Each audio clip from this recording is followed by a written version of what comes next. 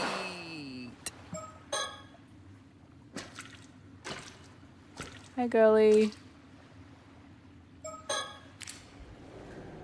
Ready? You see it? Boo! Ah! What the hell is that? Hey, girly. Wait a minute. Is that Hayase? Not in the flesh, but like a curse echo, like the imprint of a curse. What if this mermaid's echo indicates the presence of the curse? If so, now's my chance to offer up the still-tide mirror. Fuck me. Hey, Joshi. Offer it. Hold off for now. I shouldn't rush this. I've got to keep a cool head. Holy shit, that nearly gave me a heart attack. Is that the presence I've been sensing all this time? Wait a minute.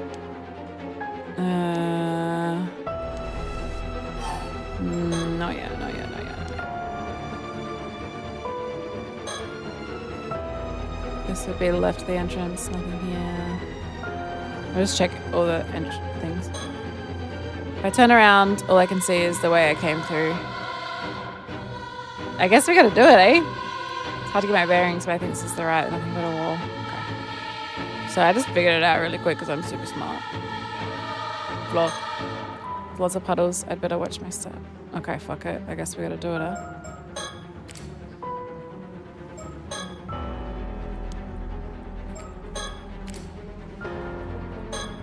Alright, let's send it.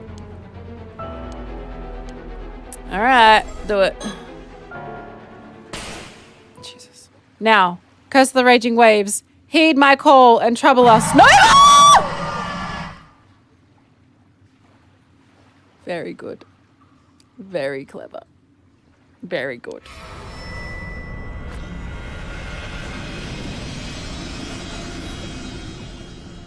Oh, shit. Nice.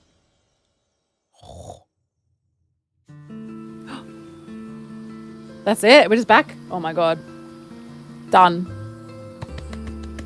There you go. You did it. We felt it the moment you pulled it off. The curse of the raging waves is gone for good. It's all thanks to you. Indeed, a job well done. The curse aura that once enveloped the island has faded without a trace. Oof. Sure couldn't tell. But turns out it worked. You hear that, user? You did it. Yeah, now we can finally relax. Well, that certainly is one problem taken care of. Now my assistant and I can focus on another issue. What else is there? Already? Sounds like you got a lot on your plate.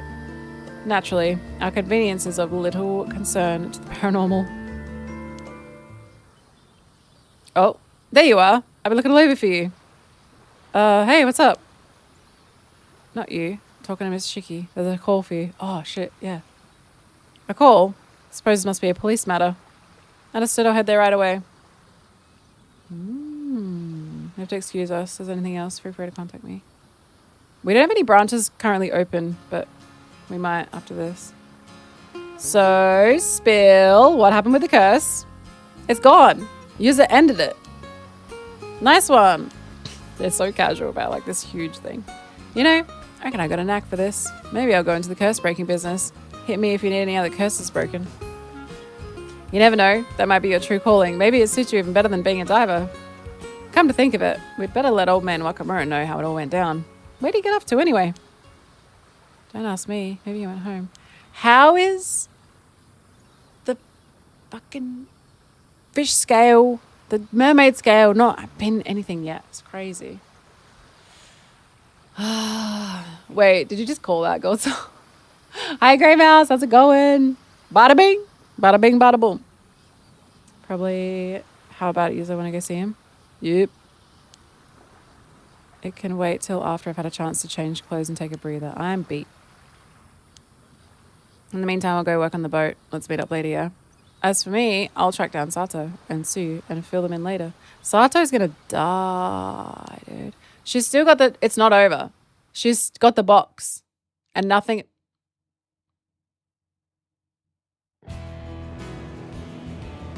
By the way, user, you haven't given up on finding that mermaid, have you? Sort of. Mrs. Shiggy shared some information with me earlier when she pulled me aside.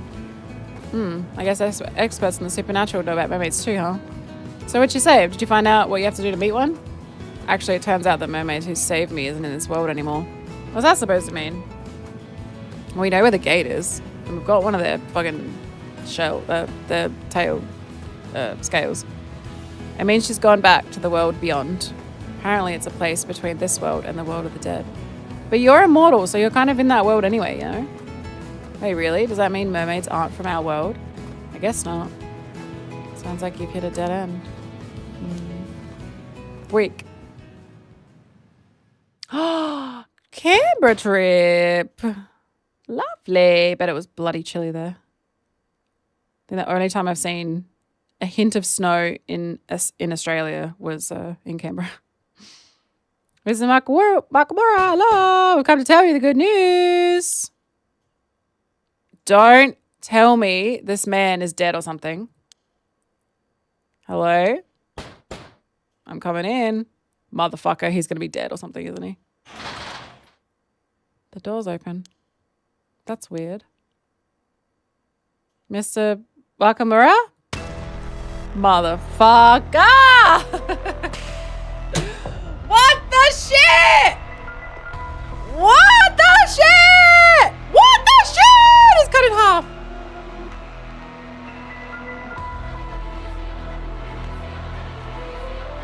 Who's got the stone? I had the stone. I had the mirror. What the fuck?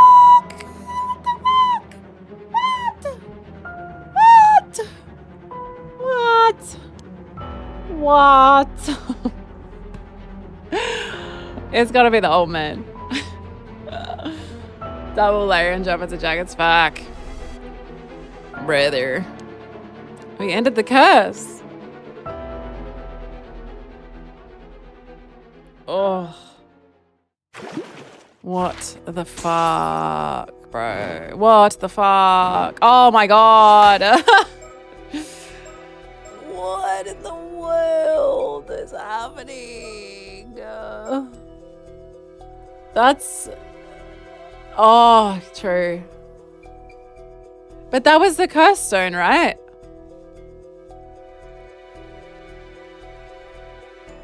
Wasn't that the one we took off Kikiko? It was the mirror, the bronze mirror.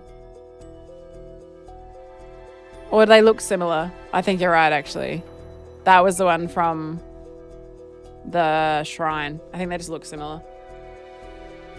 Oh my god. I fucking knew it was too happy-go-lucky. Huh? Shit! Just when the curse of the raging waves has been lifted, and it seems that imagine finishing the game and getting end credits, like the one ending, and thinking that you're done, and all of this still to come. It's crazy. This game is the best. We rolled credits at like 12 hours, and now we're at like 20. Game's a real bummer, real short. Could have been longer. Ending was kind of empty. Lots of ties left undone. No shit. You gotta go back. There's sad bits. Nah, just like a bit of death and stuff. It's not a super bummer, you know? There's bad endings. Depends how you feel about dying. It seems Kamishima no longer has any curses left to fear. No, none. Not a guy cut in half or anything. That's fine. All's well. This is Shiki speaking. Mrs. Shiki, it's me, Ida. Oh, what's up? I do paraphrase a bit because, like, it's been 7 hours. After we got your call, we went to look into Yamashina and Nekoma. Motherfuckers. That's right. How did it go? Not well. We found...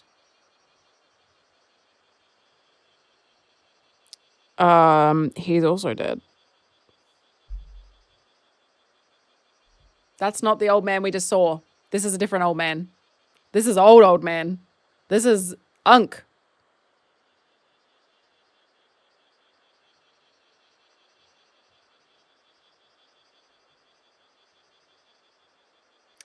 At the same time as Wakamura?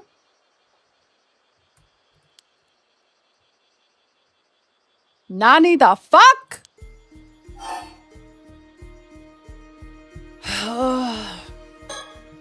What on earth happened? We tried getting in touch with his secretary, but he wasn't responding to any attempts to contact him. So we went to his house together, but ended up having to use a spare key to get in, as there wasn't anyone around. After looking around a bit, we found what looked like a cell in one of the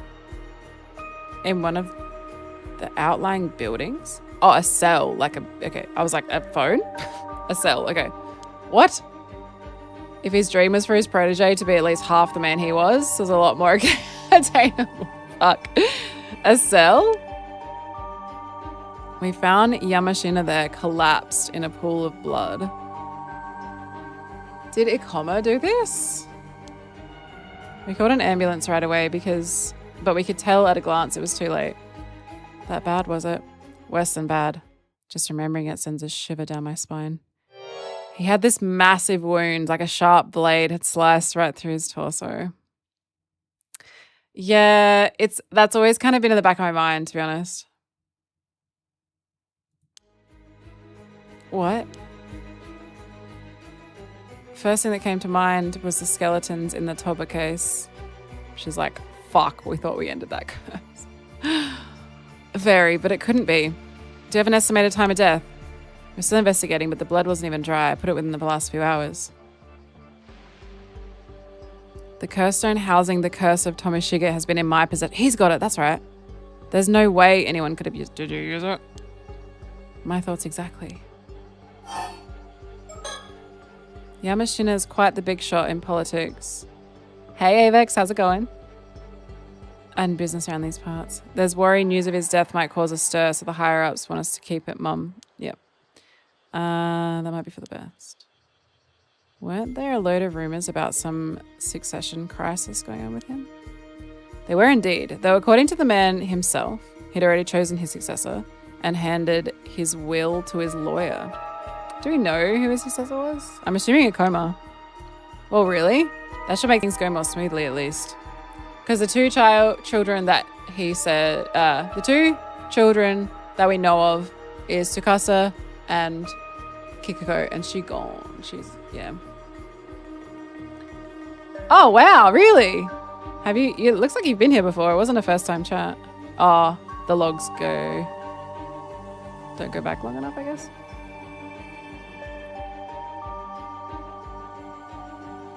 Interesting. Welcome back. You don't think there's the possibility that might have served as a motive? I mean, the culprit might have been mad they weren't chosen as his successor. Ooh, could be a coma. Maybe. I can see that if he hadn't left a will, because he was originally wielding it. Maybe there's multiple curse stones. I can see if he hadn't left a will, but you said he had, right? Perhaps they didn't know about it. Either way, there are more people out there who'd want Yamashina dead than you can shake a stick at. Yeah, exactly. Finding a culprit based on motive would be tricky. Let's see. Yeah, okay.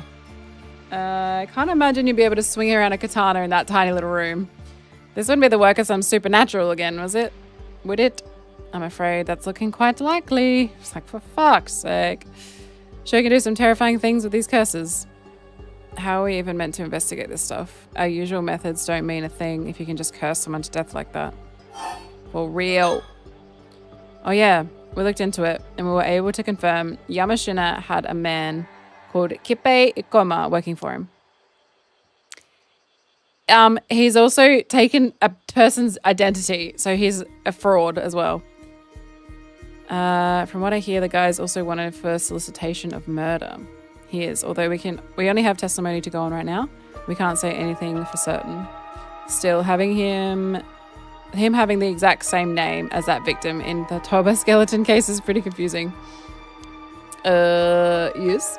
It seems Akoma gave a curse stone, a dangerous tool that lets you curse others to death, to a local woman with the intent of causing a massacre. Where's this game? It is called PARANORMASIGHT, The Mermaid's Curse, and it's the second one that they've done. It's a Japanese visual novel, and it's very spicy. We've got twists and turns and murders and curses and all this shenanigans. It's great. We're like 20 hours into the game, so lots has happened. Scary to think there are tools like that around. Wait, what happened with that woman then? She's been apprehended, but it seems she won't be able to talk for a while. Could we ask you to handle taking her in as well? Did the thing that Cersei do to her make her unable to speak? Got it. I'll make the necessary arrangements. Thank you, Detective. I'll let you know the details later. Brother, tell me what the fuck is going on. About Akoma. Someone apparently spotted his company car stopped outside Yamashina's place. So I had a warrant put out for him as a person of interest. Beautiful thinking. Beautiful. By the way, also, Wakamura is dead, but no one knows that yet. There's a high chance that Yamashina was killed by a curse contained in one of those curse stones I just mentioned. Oh man, I figured that might be the case. If Akoma did indeed stop by Yamashina's house today, he's looking increasingly suspect. Looks like we should prioritize tracking him down. But it sounds like the guy was a favorite of Yamashina's, if anything. If he really is the culprit, what could have driven him to kill the man he owed so much to? Because he released his will and he was like, I'm going to get everything. So, old man dead, me rich man. Obviously.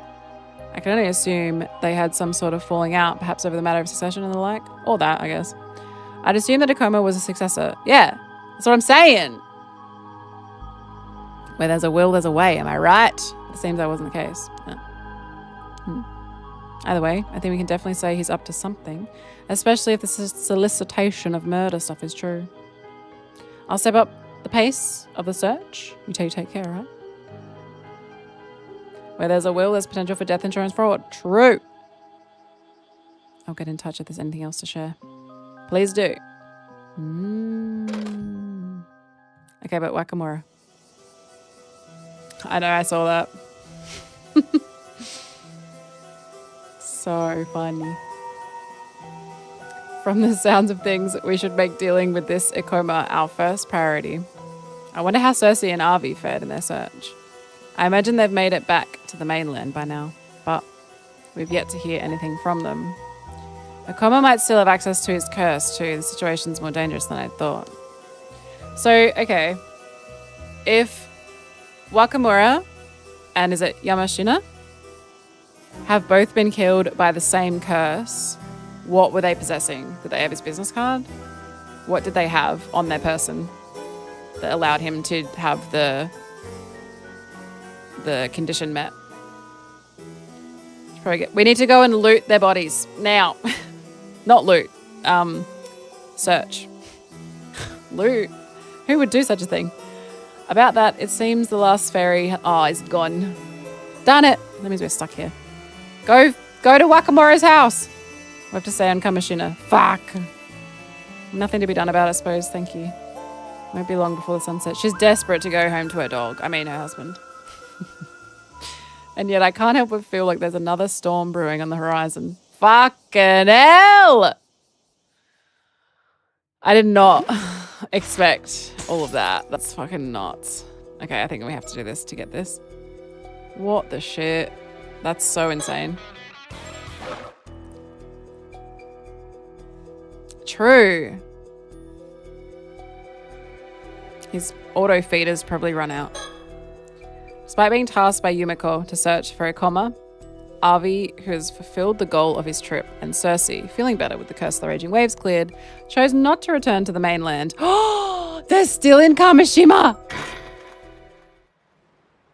They're still here. Oh my god. Okay. Did you do it? Oh dear. You were doing so much better after the curse got lifted. I didn't notice the time. We got so carried away with sightseeing. It's already pitch black out here. You're right. Time sure flies. The last ferry already left, so I guess we'll have to find a place to stay for the night. Shouldn't we be heading back to the mainland to go after Ikoma? Well, there's only so much we can do now. It's not as though we're being paid for it, so let's not lose sleep over it. I see. Very pragmatic of you. Bit spooky. Although it's not that late yet. It gets dark quickly after the sun sets and the streets empty out just as fast. Illuminated only by the dim glow of a few streetlights and the stars, the island feels calm. Oops. There's got to be a bird. It's going to be a hard one to spot, I betcha. Very spooky music. Oi. What the fuck? That's Ikoma. I'm looking for birds. Fuck off. The footsteps in my ears were disgusting.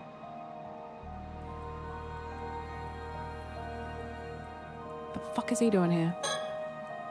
Cersei diligently guided us while sightseeing around Kamishima. Most importantly, she seemed to be enjoying herself. It must be a relief not having to deal with the cursed aura hanging over the island anymore. Too easy of a joke. We seriously lost track of time. There's someone behind you. We need to find a place to stay. Did you spot any inns or hotels around the island? I think I saw a few. It'd be nice to find one before dinner. Maybe we can get a recommendation from one of the locals. There's a local behind us. That might be difficult. After all, we didn't really manage to get acquainted with anyone on the island. Hopefully that'll teach you a lesson about how you approach people. That might be on me. My bad, guys. My bad. At least you're self-aware. Amazing. There's gotta be a bird. I bet you it's really dark and you can barely see it.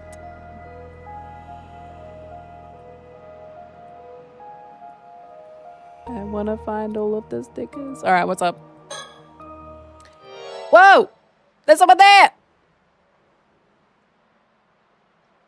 Why were all the language options in Japanese?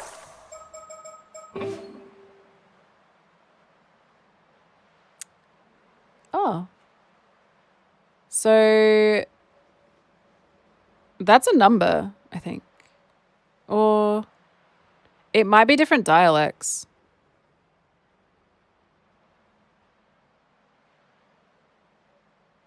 Yeah, no, these are all Japanese. I think that's Nihon. I think that's Nihon. That's katakana. This is kanji. This is kanji. This is katakana. Wait, why is it katakana? No, that couldn't be katakana. So katakana is used for foreign words. Kanji is, I don't know how to describe kanji. Kanji's like more complicated.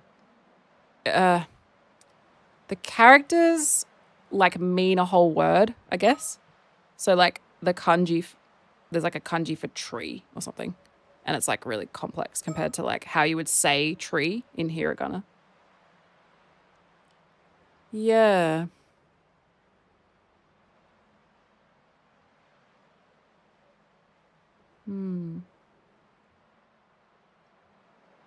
I've definitely like read this in the past, but I'm too rusty. That's how familiar. I can't remember what it means. Yeah, I would say dialects. Yeah, there's 3 alphabets. There might be more in Japanese. Hiragana is like what they use for general words. Katakana. So if you were to want to write like grace, you would do like gu, re, si. Maybe e in the end. Guresi, maybe. Traditional Chinese, simplified Chinese, Japanese. This is Chinese? Is it? Man, it looks so similar. That's Chinese? What? I swear that's Japanese. Okay, my bad. Yeah, right. Okay, so that's Japanese. Dude, Chinese characters look fucking sick. They're so similar though, because a lot of these strokes are literally like characters in Japanese as well. Like, I'm pretty sure this is a Japanese kanji for, I want to say it's like tree or like nature or something like that. That would have been so cool. Hell yeah. And like this inside bit is kind of like the character for, because what is the writing? Like 1, 2, 3, 4 becomes like a little box. So it looks kind of like the character for 4. So they definitely share. Yeah, same root language, yeah. That would have been sick. Okay, worth it. Worth a shot. If I look ignorant, look, I am. There's someone there. It's old mate. Well. Thought I recognized that voice. So it was you, Mr. Barnum. You have been doing crimes. I'm convinced. Mr. Ekoma. Fucking hell. Why are you here? Why are you here? Wasn't he afraid of the ocean? Have we not seen him on Kamishima? Oh my God. Well, you're guilty as fuck. Because you have to be within a few hundred meters to use the curse stone of, was it Tomoshige? You are sus as fuck, my man. I get the shivers just by looking at him. What a creep. Disgusting. I'm so determined to find this frickin' bird. We need to keep our guard up. If he tries anything, I'm counting on you, Cersei. I'll leave the talking to you. Weren't you the one who put in charge of the search? I'm counting on you. Get the info we need. All right, leave it to me. Leave it to me to be able to save scum. Okay. So when did you get to Kamishima? Crazy. Did I surprise you? I arrived on a chartered boat just before sunset. Now, wait just a moment. Didn't you say you had a fear of the sea? And that boats were a no-go? Why is he a ghost? You gotta keep your character traits straight, else the proofreaders will tear you apart, you know. Okay, they're ghosty, I think, because it's nighttime. Well, as it happens, my condition was miraculously cured earlier today, so I was able to come here after all, when the curse broke.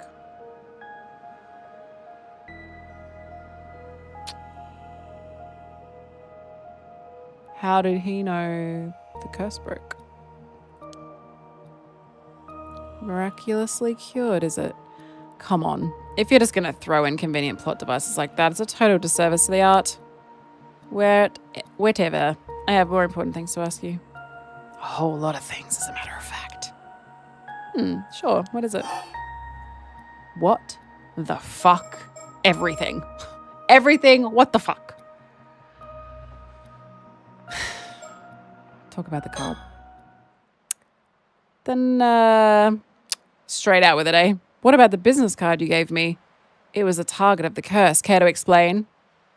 Excuse me? I'm afraid I don't quite follow. The symbol on your business card turned out to be the marker for the curse. Dear me. This is the first time I've heard such a thing. Oh, so you didn't know? Of course not. That emblem is a treasured symbol that that one bestowed upon me when my company was founded. You mean Yamashina? So then you really had no idea. You said it was used as a curse marker? That's a serious accusation. Well, you're implying that Unc was behind such a scheme. That's outrageous. You have to admit, it's hard not to come to that conclusion. These groundless accusations are deeply insulting and absolutely infuriating. I don't know why he just got like British all of a sudden. I will not tolerate such insolence from anyone. Honestly expected more from you. A bug touched my hand. All right. Calm down. Sorry. We'll look into some more, okay? Very well. It's the very least you could do. The sheer audacity. Grow up. Insulting a man's business cards. It's 300 GSM. Thank you very much. How utterly disgraceful. I insist you take it all back. I'm truly deeply sorry. Just overwhelmingly apologetic from the bottom of my sorry heart.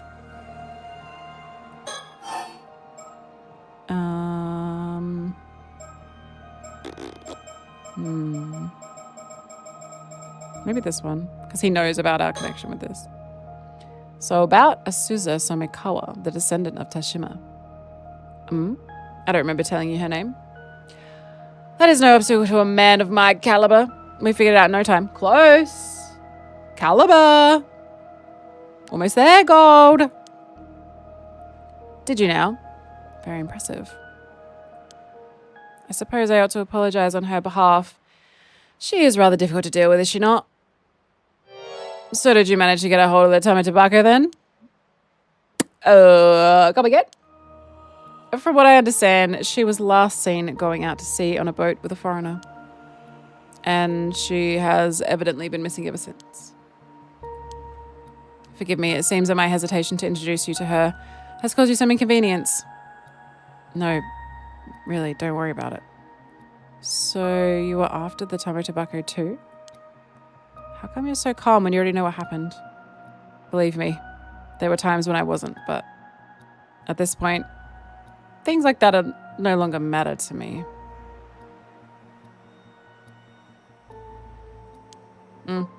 Things like what? The Tama Tobacco. In fact, it seems as though I no longer have any use for it. I admit there's been some tension between us. What do you say? Why don't we put that behind us, huh?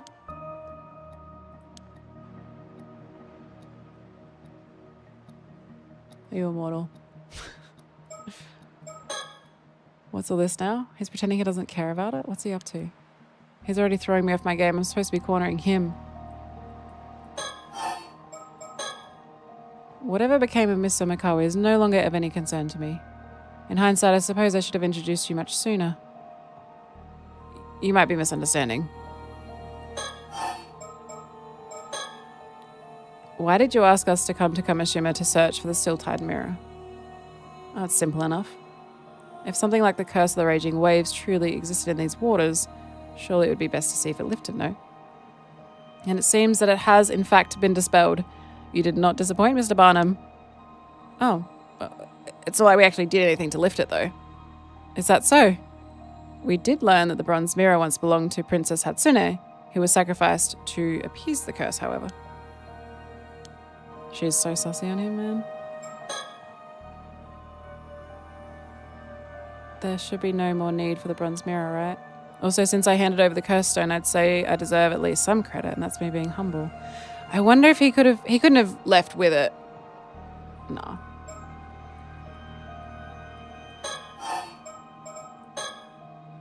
Mr. Yokoma, how did you know the curse had been lifted? To be honest, it's hard to put into words, but it seems as though I've got a little bit of spirit sense myself. I suppose the curse must have been what caused the ominous aura to surround the island before, no? I see. I suppose someone with a bit of spirit sense would be able to tell whether the curse was still around with ease. In any case, since the curse has been dispelled, the matter of the bronze mirror is also settled. You have my thanks. I suppose you're right. You're welcome. He's very slick. So let me get straight to the point. You know a woman named Kikuko Tsutsui, don't you? Ugh, you just came right out and said it. Yes, young woman from Kamishima that used to work at my company. Was that her name? You used that girl as a pawn in one of your schemes, didn't you? We nearly died because of her, you know. I beg your pardon. I have no idea what you're talking about. I don't know anything about that. I most certainly did not put her up to anything so heinous. So you're saying you did not give her a curse stone, then? To help her get recognized by Yamashina, since she was his illegitimate child or something like that? A curse stone? Illegitimate child? What on earth are you on about? You really have no idea? Don't try to pull a quick one. Who filled your heads with such nonsense? As a matter of fact, we heard it straight from Kikuko herself. She told you all of that. Where is she now? I demand to know what compelled her to come up with such a ridiculous story. We've got her confined at her home, but I'm afraid she won't be able to talk for a while. Anyway, whatever she told you, that girl is delusional. What a troublesome fantasy she crafted. Motherfucker. So, who did she get the curse stone from then? I'm afraid I know more than you do. No more than you do. What else? I suppose we only have Kiko's word for it, but she seemed lucid enough, I wonder. Damn, I've got no idea what to believe anymore. Frick!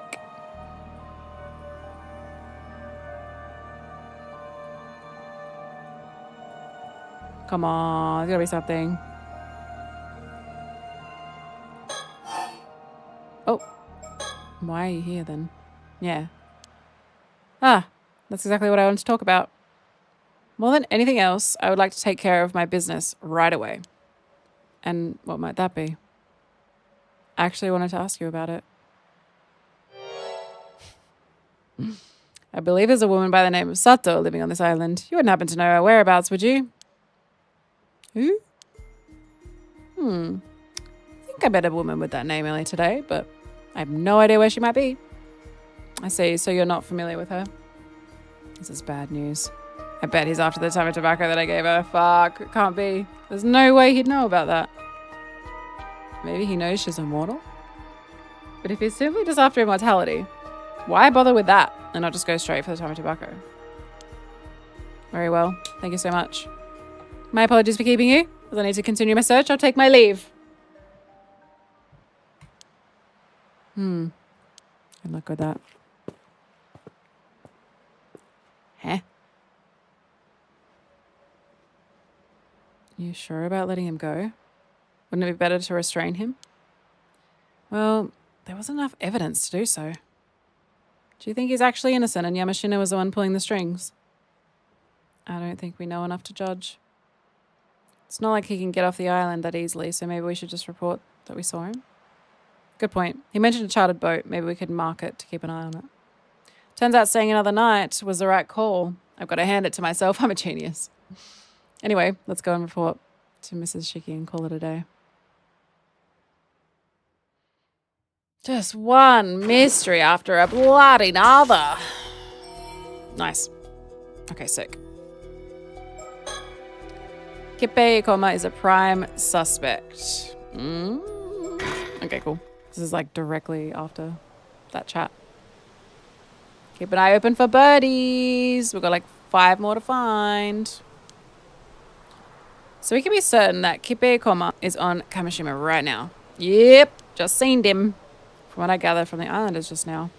There are signs that someone landed a boat in the gulf on the other side of the island. That must have been Ikoma. Huh. So he's come like a moth to the flame. That sounded a bit diabolical. I think the fatigue is starting to get to you. Mwahaha. No birdie. The darkened townscape stretches out before us, silent and still. I had thought lifting the curse of the raging waves would see it return to the peaceful fishing town it was previously, but it seems the shadow looming over Kamishima won't be dispelled until we deal with whatever's lurking out there in the darkness. Classic. Oh. Oh yeah, shit. Oh, she's the best. Find me a bird. No bird. Why would Ikoma have come all the way to Kamishima? There's a good chance he was responsible for Yamashina's murder too. We'll have to tread carefully. Really has been one thing after another with this case. I'm getting pretty worn out. So's my voice. Despite the strength of her abilities, Cersei's still a child. I was worried about keeping her up so late. But apparently exorcists do most of their work at night, so she's actually starting to feel more energetic around this time. Just me, or is this industry something of a bad influence? Arby's ended up being quite the key figure in this, although I doubt that was his intention at all. Bub! Where's the bub? Show me the bub! Those driven by their dreams rather than profit do have a tendency to drag in everyone else with them in their wake, for better or for worse. I suppose that's a bit rich coming from me. I've worked with Soto for a long time now, but I don't think I've ever seen him sleep unguarded in front of others. He's used to sleeping outside too. I wonder what his day-to-day life is normally like. When did you find the time to go around getting information from islanders? Ah yes, I took advantage of our rest break earlier to make a few inquiries.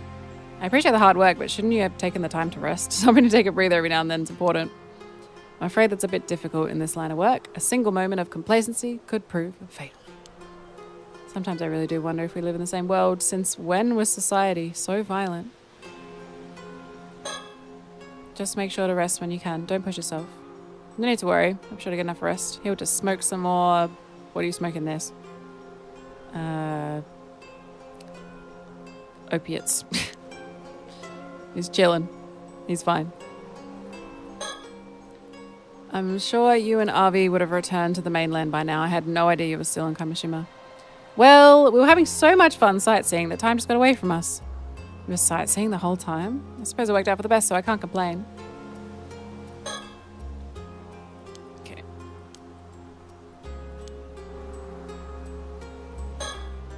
Still, from what you've said about him, your description of Akoma is quite different from what we've heard of the man on our end. We could hardly believe our ears either. To think Yamashina had already been killed by a curse. And the police are searching for Akoma as a suspect in his murder? Talk about a bombshell. It's a real surprise. I feel like it wasn't him because, like, they've laid it out and nothing has really resulted in what it seems, I guess. So I don't know. You said that Akoma seemed to have no idea about either the cursed stones or what Kikuko Tsutsui was planning. That's right. Swore the accusations against him were absurd, all while looking innocent as a lamb. It's entirely possible he's just feigning innocence. I wouldn't believe him so easily myself. Hi, Screamers. We have no proof of his crimes. Welcome back. All he has to do is pretend he knows nothing and our hands are tied. There's a warrant out for his arrest. Can't you throw the book at him and be done with it? It would be dangerous to do anything rash. I'd like to at least get a better idea of his intentions before making a move.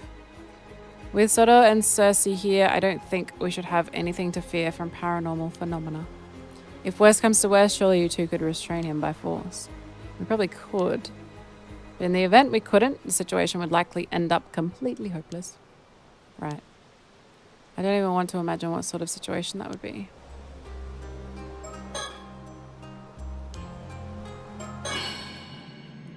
I don't know. Her ability seems kind of like... kind of bad. Kind of pointless.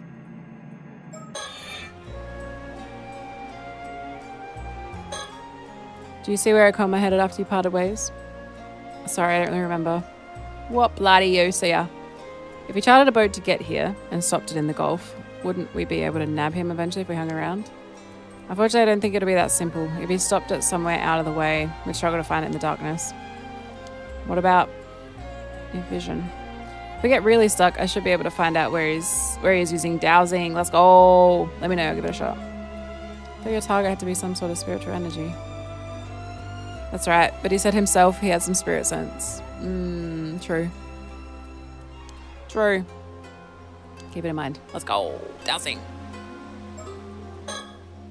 By the way, is it true Mr. Akoma can use curses without a curse stone? Based on what we've heard of the scene, we have to conclude that he can. How come he can do that? What does your assistant think? Good idea. Let's see what Soda has to say. How likely is it that Akoma could use that curse without a stone? About that. This is a flashback to the previous game. There have indeed been cases of powerful psychics using the spirits of the dead to cast curses on others. However, doing so requires a great deal of skill. Only a handful of people would be capable. And even fewer would be able to do so with a curse capable of killing people in a single blow, let alone over a distance. The man did say he had a bit of spirit sense. I suppose that wouldn't be enough? Not at all. My thoughts exactly. Though, if I were to speculate, please do.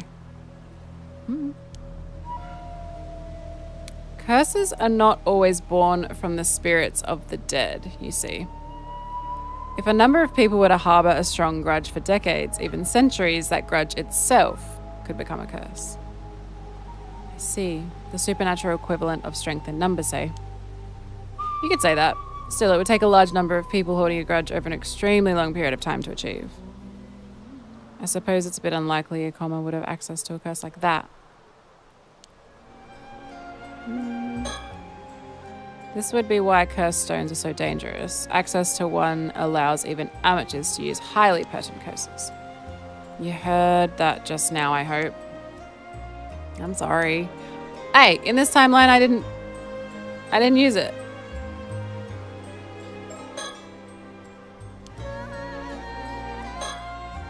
So the work you wanted us to handle is all done, right? It is, thank you. I'd appreciate it if you could help us out a bit more. Ah. She wants to get home to her cat. Something doesn't sit quite with me. Ikoma must have known it would be harder to escape pursuit here. What could have brought him here despite the risk? I can shine some light on that. I believe he said he was looking for a girl called Sato. That's right. Sato? You don't mean Sato Shiranami? Oh, you know her then? We do. A girl with quite unique circumstances. Could that be why Ikoma is looking for her? What's he planning? So chances are high Ikoma is still looking for Sato then. If so, it would be in our best interest to find her first. If nothing else, it would put us in a good position to bargain with him. Agreed, we should try to... Is something wrong? You said that Ikoma arrived on this island before sundown, yeah? Isn't Sato a toast? Isn't she, like, dead tomorrow? If he's really that keen on finding her, surely it wouldn't take him that long. Finding a single girl on a small island like this shouldn't be difficult. All he'd have to do is ask around. You have a point. I doubt he's been wandering in circles all this time. Maybe he isn't looking for her that seriously. Or had some other business he wanted to take care of. You there! I finally found you! Shotaro. The fuck do you want? Who do we have here? If I'm not mistaken, that would be Mr. Wakamura's son. Oh shit. You're from the police! You gotta help me! My old man, Has something happened to him? He dead as hell. He was found cut down in his home. I know, he's so flexing. You're not saying. The clinic's doctor is taking a look now, but I saw the wound. There's no way he could have survived that. I tried to call the police, but Yuza told me to come get you instead. I see. Thank you for letting us know. We'll be there right away. Ma'am, given the timing, can we assume this is Ikoma's handiwork? Yep. Yeah, me asking, mister, did a man called Ikoma drop by your house? Ikoma? You're saying he's the one that killed my old man? You know him then. He's in his 20s, he's wearing a suit, though he looks really old for his age. That's him! I met him earlier today! You met him when? Today, just before sunset, a man I'd never seen before came up to me. He said he was head of an event company and had come to gather information or something. Get rid of that! He's not dead, he's in a coma! Pretty sure the business card was Ikoma. He gave you his business card? Throw it away immediately. He said he was here to gather information?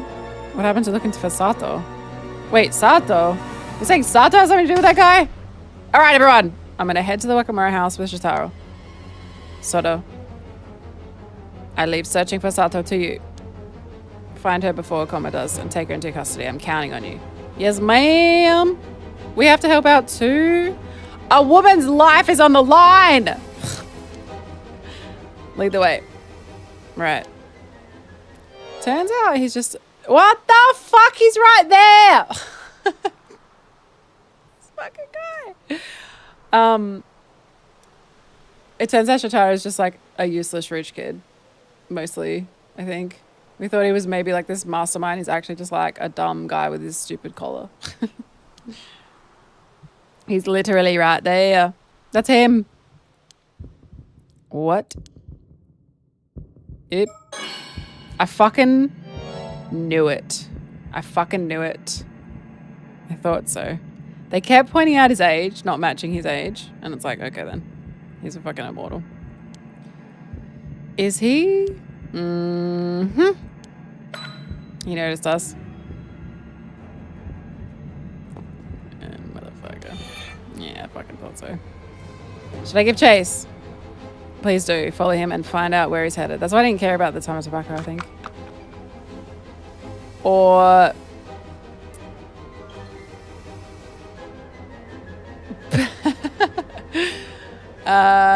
or he wants Sato because, I mean, he knows she's got the Tamatubako and he maybe needs to extend his life too. Is he like a descendant of the fucking clan, man? Don't be reckless, keep your guard up and be careful. Looks like we have a change of plan. You come with me, let's go. Okay.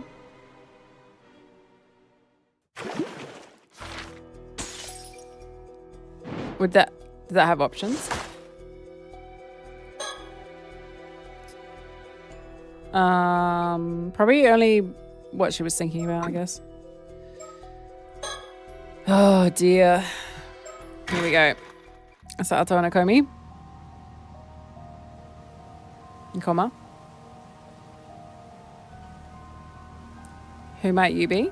Fuck. Alright, who is he really? Who is he really? Any predictions? It sure was a hassle to get out here. Looks like I made it just in time. You aren't an easy one to find, you know. But at last, we finally get to meet my dear Osato.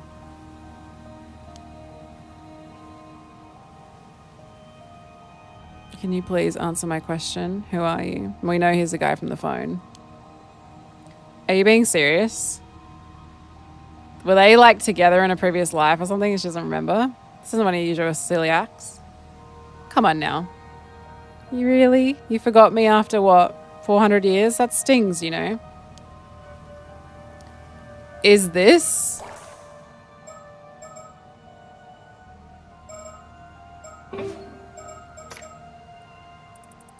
That's not Thomas Sugar. Nah. 800 years. Yeah. Yeah, that's exactly where my brain went because they were like together, right? On the boat. Okay, so I know this guy claims to be Kippe Koma, who's apparently another 800-year immortal. But that's not the real issue. I need to know who he really is, not who he claims to be. I don't think he's about to just come out and tell me. Looks like he enjoys being cryptic. Though I didn't expect him to say he knew me 400 years ago. That's a huge clue. Who exactly was he 400 years ago? I'm wondering if... Did I really come across as that spaced out even back then? Remember there was someone who put the curse on her 400 years ago and locked her underwater? Might be him. You're saying you don't know me from 400 years ago? We never met directly. I can hardly believe it. He's getting closer.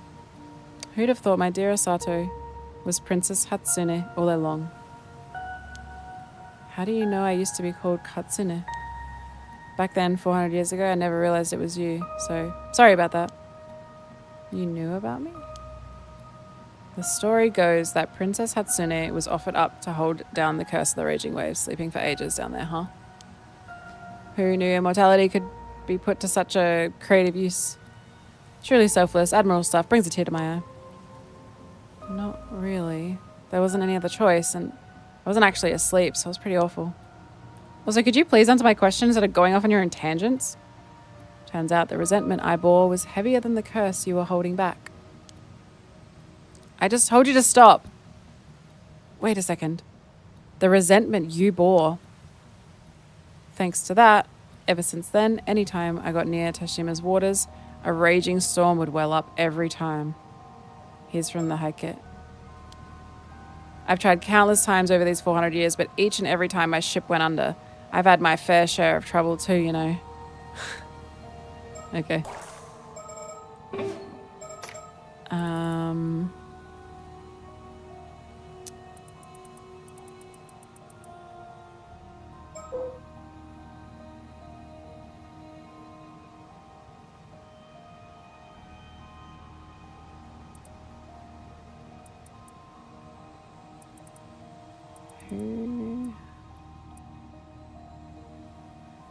Is it this guy?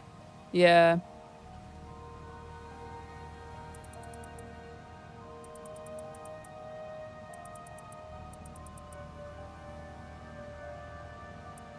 And they like tortured the mermaid and shit, right?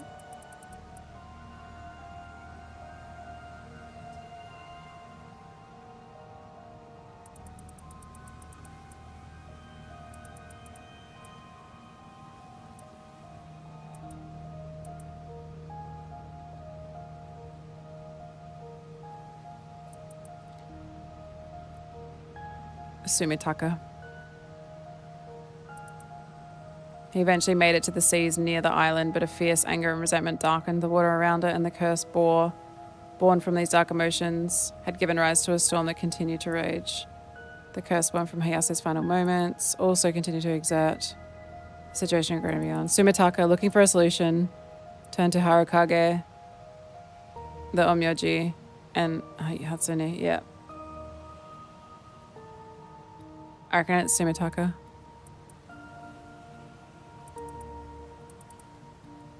Hatsune volunteered to sacrifice herself, which is Sato.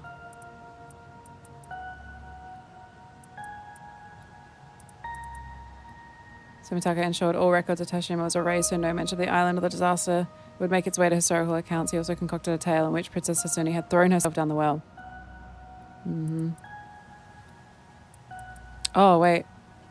Kuki Yoshitaka, infuriated not only by his failure to obtain immortality, but also by the loss of his primary lineage, was murdered Sumitaka, who opposed him, and seized control of the clan.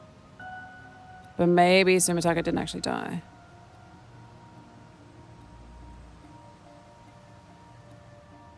Kuki Yoshitaka. Because his failure to obtain immortality, this guy's immortal.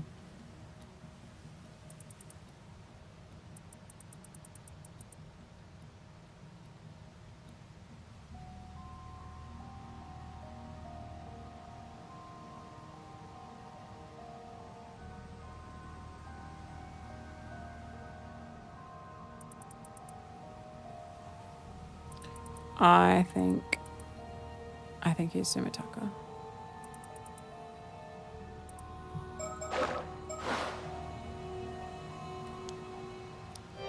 But then that would make you the Raging Waves curse bearer. Alright, I guess I ended up becoming quite the legend here on Kamishima, didn't I? There's only one person you could really be then. Sounds like you finally remembered me. All those centuries have passed, wouldn't you be so kind as to address me once again? Come, call me by my real name once more. Was it Sumitaka? David.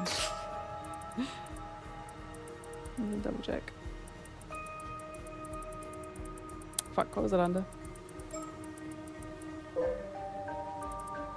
Sumitaka.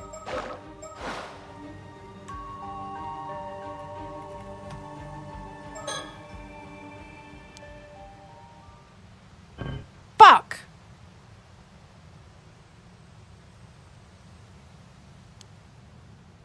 Fuck.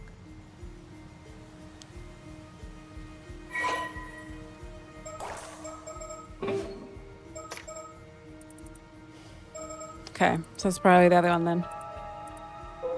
Fuck, I was so hoping I got that right.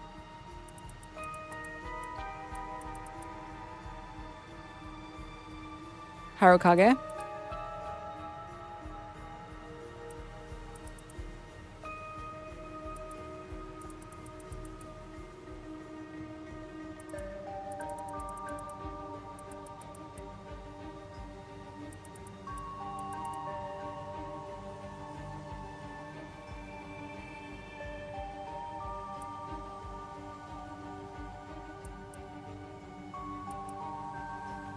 Harukage.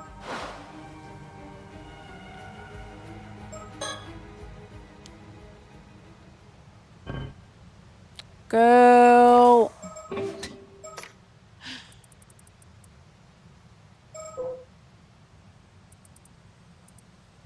Yoshitaka.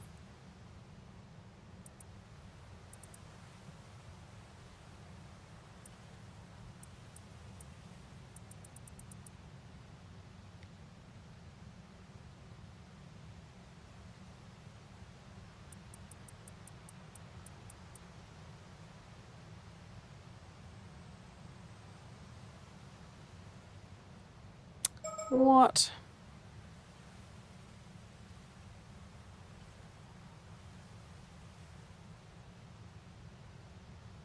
Yoshitaka. Third time's a charm. No! Who? Who? Kamatsu Sadamune?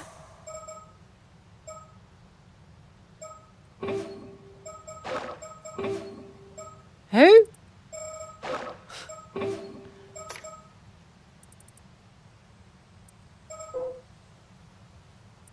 Nah, this fucking guy.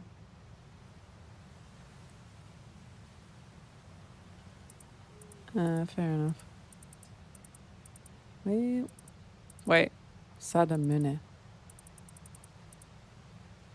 Well, shit. Fair enough. I was a vassal of the Cookie Clan, commander of the raid. Okay, fair enough. Look, I skip read it. So you were the one who attacked Dashima, and you were an 800-year immortal. That makes sense. So the Raging Waves curse bearer wasn't a descendant. It was you, the commander himself. Which means it's all your fault. You caused all of this to happen. Everything that's happened to Shima and the mermaids. Yeah, enough of that. Enough? Are you serious? We're in the Showa area now. Digging up ancient history won't change a thing. Besides, my whole army was sunk along with Tashima. I had a pretty rough time too, you know. Oh, I'm sorry for you. Lucky for me, I was immortal. Otherwise, I'd have definitely died alongside them. How can you seriously stand there and play the victim with a straight face? My side's the sadder tale. Watched the mission, lost all my men, couldn't even go back to the army. I'd worked so hard to join the Cookie Clan, and then everything went back to square one. Years on the road with no real purpose. Hundreds of years since then, through the Edo period to now, constantly changing names and identities. It was all so tough. Most people would hear my tale and show some compassion, you know. Well, I couldn't care less, honestly, I don't. Alright, you were just sleeping through it all, so you wouldn't understand the pain I had to go through. Oh, shut it. I was conscious the whole time and my memories are all scrambled because of it. I see your fearless attitude hasn't changed a bit. I love it. And I see you still never listen to anyone. Hold on. What am I talking about? Am I starting to remember something? Do I know this man from my past? I don't remember a thing about him, and I can't imagine ever getting along with him either. So there's one thing I have to ask him. Hold on.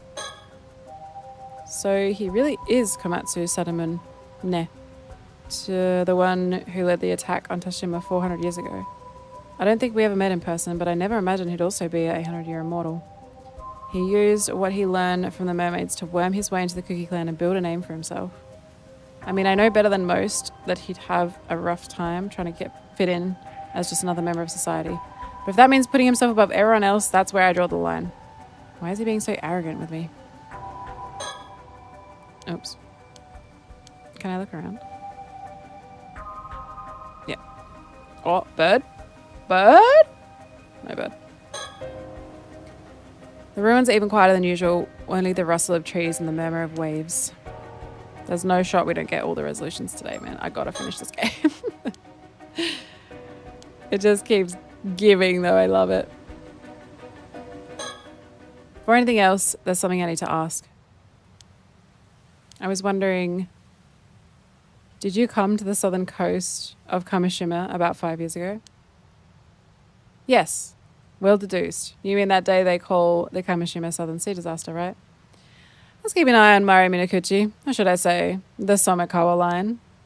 Figured if I timed it right, I might snatch some mermaid flesh when they return to Rugu. What? So you were out at sea? You caused the raging waves? Oh yeah, I pulled some strings of the local fishermen and headed out. The moment we hit that area, the massive storm formed. It wasn't just my ship either. A bunch of others got caught up too. What a day. Mari Minakuchi went missing. I didn't find my mermaid. It was a total disaster. No way. You're the reason that disaster happened? Do you even realize what the people of Kamishima went through because of that?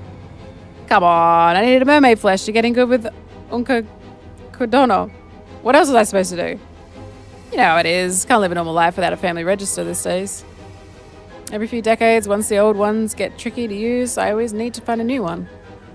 Around that time, I just started with a new identity of a young man named Kippai Koma.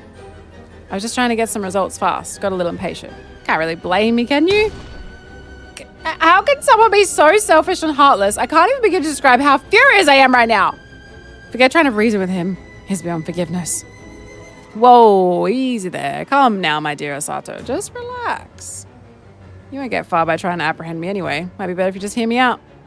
What's that supposed to mean? Means our little chat hasn't arrived at our main talking point just yet. See, today's the day the curse of the raging waves has been lifted at last. That's the only reason I could come here in person. And trust me, I've got a very specific reason for coming here and talking with you. I can't recall who he is, but just being near him annoys me. It's not just his attitude, it feels deeper than that. There's some kind of buried connection.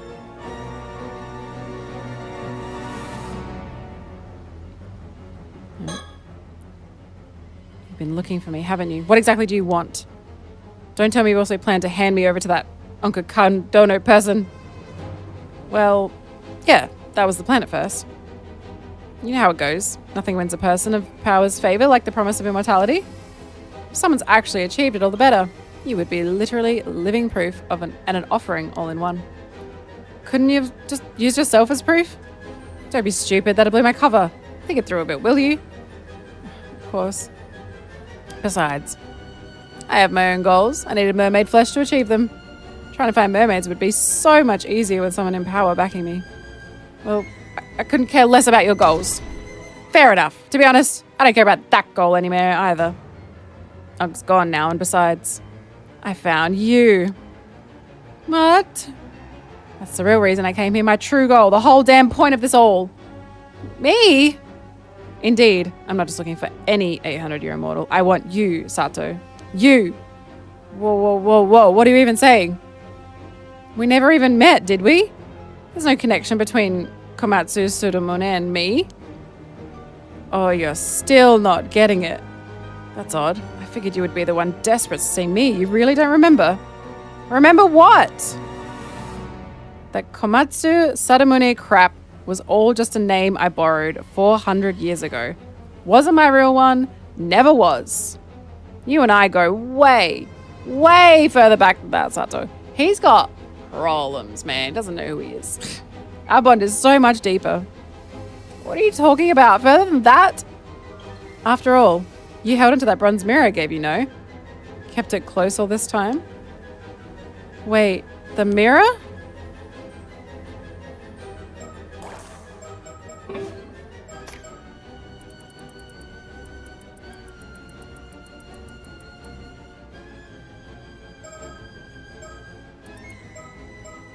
Like, she's established that she's a princess, right?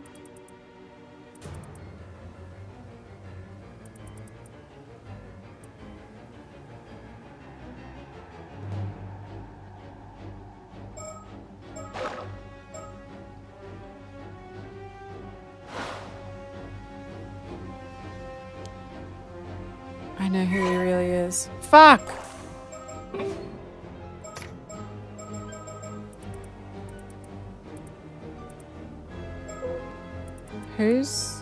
Who predates?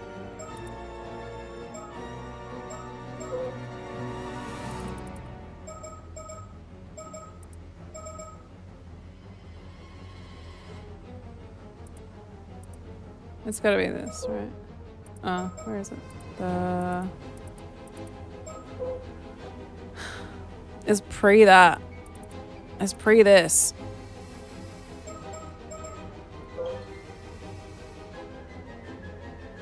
Is it Tomashiga?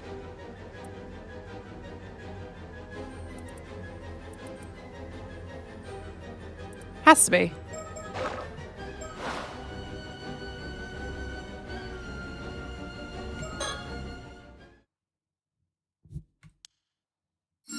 Yeah. That's what I originally thought. That's why I was confused. Glad you finally remembered. Correct. Welcome back, Asato of Kosawa.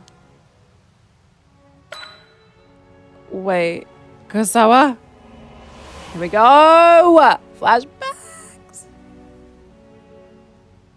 That's right. Oh my god. Is this just...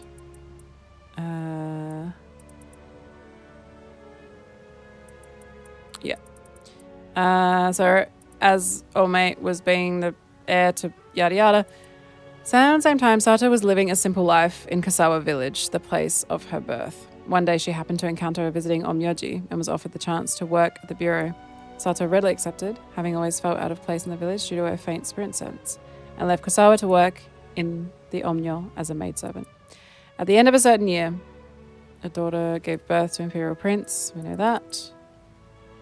He eventually held a pair of mirrors made and gifted one to her. I think that's all that they... Yeah. Added. Oh, hang on. After that, there were none who saw Tomoshige again, and he faded from memory without ever leaving his mark on the pages of history. At around the same time, Kosawa village found itself in uproar following the return of Sato, who had been employed in the service of the Heike.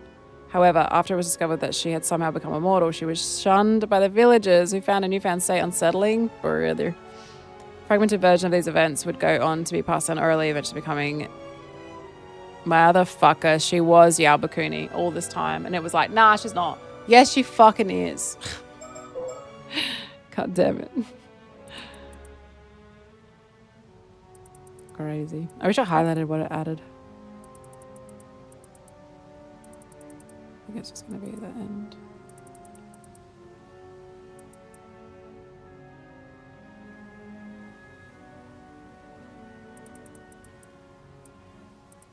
Okay, so the only survivors of this tragedy...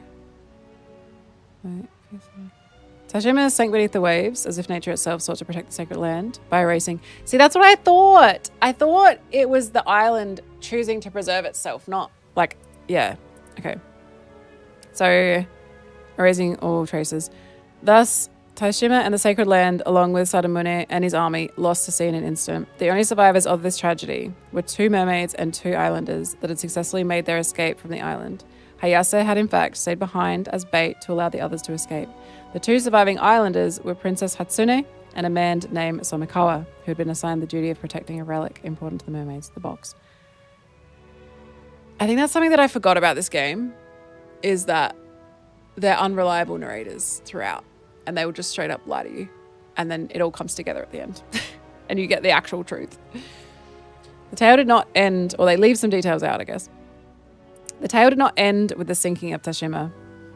Sumitaka eventually made it to the seas near the island, but a fierce anger and resentment darkened the waters around it, and the curse born from these dark emotions, the curse of the raging waves, had given rise to a storm that continued to rage even several days after the incident. Furthermore, the curse born from Hayase's final moments, the curse of the Forsaken Fish, also continued to exert its influence on the area, causing anyone who entered the storm's domain to transform into a fish. The situation had grown beyond anyone's control. Sumitaka, looking for a solution, turned to Harukage. After conducting an investigation, Harukage concluded that the source of the curse was the sacred land now sunk beneath the waves. Although the curse was too powerful to dispel, it would be possible to seal the sacred land by offering up a sacrifice, thereby suppressing its calamitous effects. The seal would last 400 years, by which time he anticipated the curse would dissipate. Hearing this, Princess Hatsune volunteered to sacrifice herself in the hopes that it would bring peace to the souls of the islanders who had looked after her during her time on Tashima. With her noble sacrifice, the storms at least died down, and peace was restored to the seas around the island. A bronze mirror in Princess Hatsune's possession at the time was imbued with power to serve as a talisman to calm raging waves, and was passed from person to person over the years, eventually making its way to Kamishima. Harukage was also able to seal the curse of the Forsaken Fish in the wooden accessory that Hatsune had been wearing, turning it into a curse stone. Harukage used the resentful memories contained within the curse stone to create a record of the event, which he sealed within a heavily locked iron box before concealing it in a rock on the seabed. In the event of the curse, the raging waves had not abated even after 400 years. He made it so the seal on the rock would be lifted at the same time as the seal on the sacred land, so the record of what had happened, and the method of undoing the curse would make its way to future generations. It's so crazy. Meanwhile, to protect the sacred land and the mermaids, Sumitaka ensured all records of Tashima were erased, so no mention of the island disaster had befelled it. It would make its way into historical accounts. He also concocted a tale to which Princess Hatsune had thrown herself down a well in defiance of a political marriage. Motherfucker. Afterwards, Yoshitaka, infuriated not only by his failure to obtain immortality, but by the loss of his military force, murdered Sumitaka, who opposed him to the very end. And this is all the same.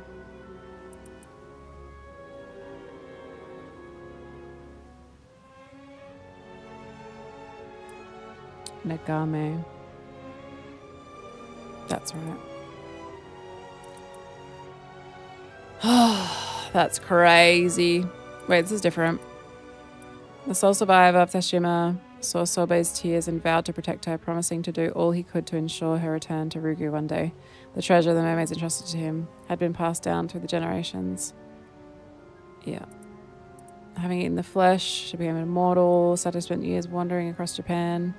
Eventually, with the help of the Onmyoji, she made her way to Taishima, an island rumored to be home to the mermaids, and began to live there quietly. The islanders, duty-bound to protect the mermaids and the entrance to Rugu, were accepting of her, and the circumstances, and Sato was finally able to gain the peaceful life she'd been searching for. Having changed her name many times during her years of wandering, she was going by Hatsune at the time. Yeah. So that was...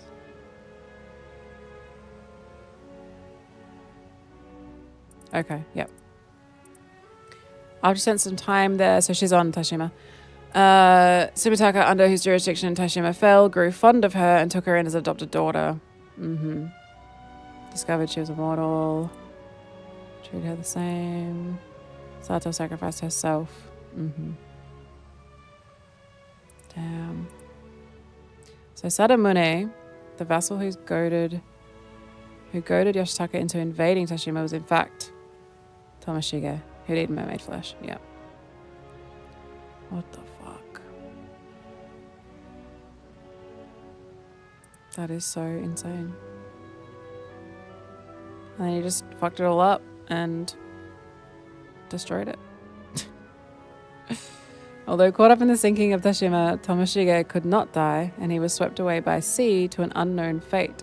He never directly met Princess Hatsune, and as such, the two remained unaware of each other's existence. That is crazy. I know, right? Fighting for my life. I remember now. Everything's coming back to me. You're Lord Tomoshige. I've waited long for this moment. You're telling me you became an 800-year immortal as well. I can't believe it. Indeed, I ate mermaid flesh to become an immortal just before you did. So your days are numbered, because my days are numbered. 800 years ago, we sailed out searching for mermaids, trying to restore the Heike name to glory. We found one, sure enough, but those Genji bastards had laid an ambush. They attacked us, tore us apart. But seeing we had both become immortal, we both continued to live our separate lives. I never knew. I thought I was the only one left. I spent all these years thinking I was the only one. You and me both. Truly is a miracle that we're able to meet like this once again. But you've, done a lot of bad stuff. Listen. The name change. When I realized this body couldn't die, I decided it was my fate to use it in whatever way I could to restore the Heike clan. The grief, the hatred, the curses of my bloodline who died screaming in resentment, I've carried all of it with me in this body. They screamed at me, "You'll finish what we couldn't. That's why you're immortal, damn it." Their voices never stopped. Centuries of family's rage clawing at my skull every day, every night. Even so, nothing ever worked, but I knew I couldn't just give up. That obsession of mine rotted into resentment, festering for decades, centuries, building and twisting inside of me. Until finally, centuries of resentment and rage congealed into a curse. Something I could control, wield. A curse born from that obsession. So he doesn't even need that, because he's literally the guy, man. He's the guy, it's him. That's crazy. So your goal was to use the power of that curse and the flesh of a mermaid to restore the clan. That vow was all I had left. It was the one thing that kept me crawling through these 800 years of hell. I sucked up to people in power and gathered followers. Also, I could build an immortal army. But it couldn't be out in the open. Everything had to be done in the shadows, always unseen. Even with immortality and curses on my side, it was damn near impossible. No matter what I tried, power was always out of reach. The path to reclaiming the Heike name was always filled with peril. Jesus. Was always one fucking problem after the next. Nothing ever went the way I wanted, damn it. Before I knew it, the world had changed into one where military power alone was no longer the key to control. I just don't have the power or the time to rule this goddamn new age. Fuck it all. And so here we are. Before I knew it, my 800-year lifespan was burning out, and the end was right there, staring me in the face. That's when something broke in me. All that was left was emptiness. 8 centuries and nothing to show for it. Just the truth that I've achieved nothing. Tell me, Asato, what the hell were those 800 years of me giving it everything I had worth? What was it all for? I can't say. When I realized my lifespan was finally coming to an end, I almost felt relieved, like dying might actually finally set me free. It was then that I happened to hear of you. That you, my Asato of Kosawa, was still alive on Kamishima, almost, also as an 800-year immortal. That moment was the first light to pierce my darkness in 800 goddamn years. It's crazy that it's been 10 years and you think I'd want you to tell me that I'm fine. But that's okay. Maybe you need a few more years to bake. I don't really like my appearance being commented on. It's really boring and like, whatever. Like, I don't really, whatevs. You can just say hi, it's cool. That moment was the first light to pierce my darkness. Whoa. Aren't you exaggerating a little? Not at all. This is an 800-year-long miracle of fate. Don't you see? Back then. Also, you being 14 when I was in my mid-20s, thinking I'm fine. Kind of 12? 12? Girl, I'm old enough to be your mama. Jesus, 12? Back then, when the Heike fell, you were the only one who stayed with me. You were the only one who comforted me. Yeah, no, don't call me that. When my final day comes, I want it to be with you. I'm going to give you a chance because, like, you're literally a baby. But, like, yeah, don't be weird. Let's not do that. Let's just be. Let's have some mutual respect. You can call me Grace. I'm going to call you Lorenzo. And we're going to be chill. We're not going to be creepos. Right? Very small thing to ask. When my final day comes, I want it to be with you. That's the only thing I want now. If I can just have that, then maybe this was all worth something after all. You understand, don't you? You must. She's like, bitch, I don't want any of this drama. I'm about to die. But the curse kept me from ever setting foot on Kamishima. So I manipulated Unk. I used him to reach you and claim you for myself. Wait, hold on. This is too much. 800 years of pent-up business is too much. He's losing his shit. What's so funny? Oh my god, brother. He's got issues. Asato, you're blushing. You truly are so lovable. No need to act shy now. 800 years ago, we were bound by a vow of love. We were? I don't remember that. I wasn't there. It's someone else. You got the wrong girl. You kept the bronze mirror I gave you, did you not? That should be proof enough. No. That's not what you think. Come now. We certainly took the long way around, you and I. But we finally found our way back here. After everything, meeting again like this can only be a blessing of fate. This is what our curse of immortality was all for. Our final, glorious crossing into the next world together. What if I don't want to be in the afterlife with you, you fucking creepo? I want to be by myself. I would rather be alone. You said you were old enough to be my mama. And you said mommy as a joke. Don't make it weird. Yeah, I'm the problem here. Okay. Got it. No. I mean, yeah, it is the end. But you've been waiting for it too, haven't you? The day this cursed life finally ends. Come, Asato. Let's meet that day together. Let's finally be free of all this endless pain. Oh my goodness. I am Asato of Kosawa. At the end of the Heian period, I worked as a maidservant for the bureau. That's where I met Tomoshige by chance. He took a liking to me and made me part of his household. After the fall of the Heike, the world spun into chaos. We were too busy surviving to think about anything else. I remember those days now. We ran from one hiding place to another, and I had no one to depend on but him. But those memories are so distant now. So distant it's hard to tell them apart from something I might have seen on a TV show last month.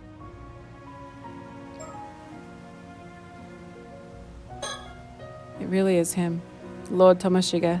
I remember him now. He was always just like this. Insane? All pride and vanity, puffed up with his own importance, the very image of an arrogant Heike. No wonder he failed so spectacularly. Anyone would be acting like that. And still, part of me can't help but feel sorry for him. Don't feel sorry for him. He's had 800 years to grow up. And he's still a cock. And now that I think about it, the only reason I kept that bronze mirror after the attack was because it was the one thing I had left when I washed ashore. It was the only clue to who I was. I held on to it out of loneliness, that's all, as a trace of a past I could barely remember. I'm afraid I never had even a shred of affection for... Oh, no! Get him, girl. Get him. She doesn't give a fuck about you, babes.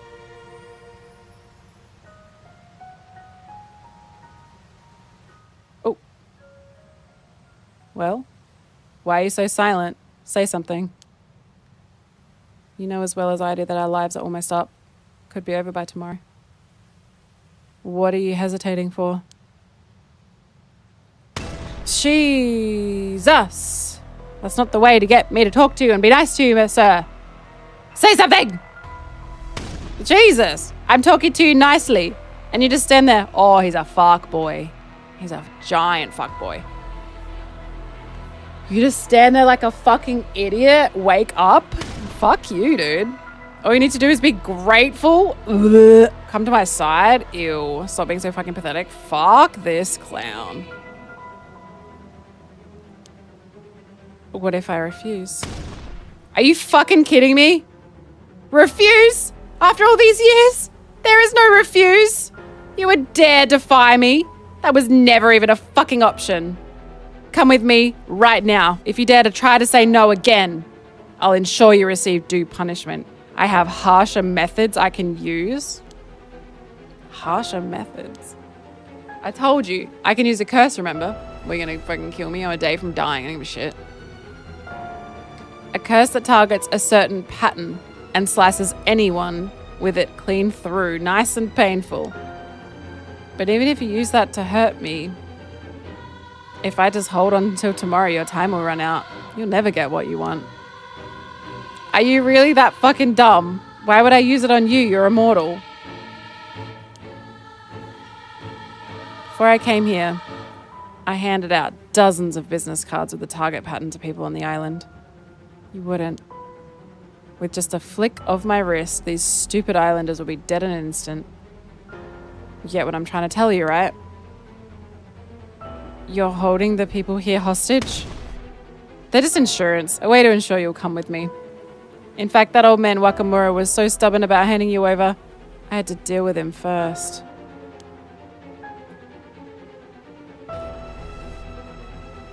He kind of wasn't though, not at first anyway. So what will you do? You have two options. Time to choose. Don't make me choose. Obey and come with me quietly, or let your selfishness condemn these innocent people to a brutal death, and come with me only after you watch them die. No. Oh, fuck me.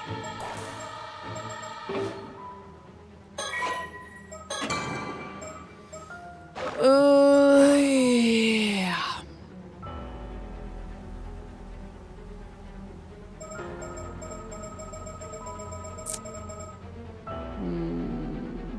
Just kick him in the nuts instead. Unfortunately, he's immortal, so I think he'll just, like, walk it off. Okay, so obey, no one dies, bad ending for Sato. Refuse, everyone dies, bad ending for Sato.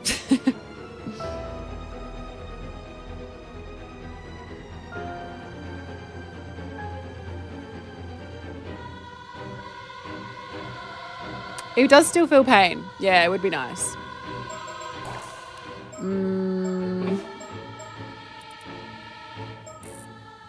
What if I just can't see the options?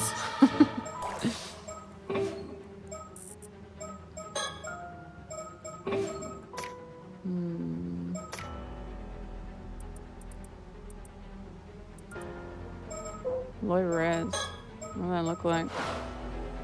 Doesn't look any different.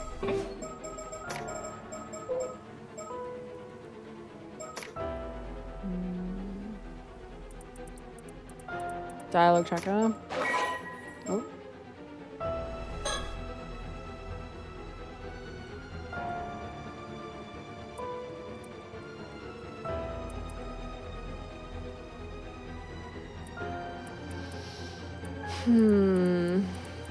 What about... Oh, shit.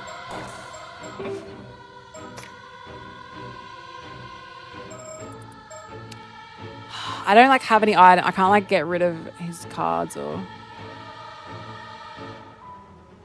I'm not sure. I've saved. I've done a save, so...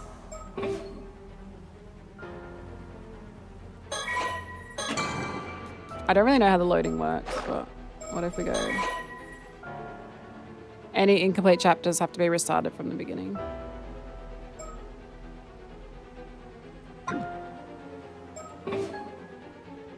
Nothing in his file. He's still in there as Kippe.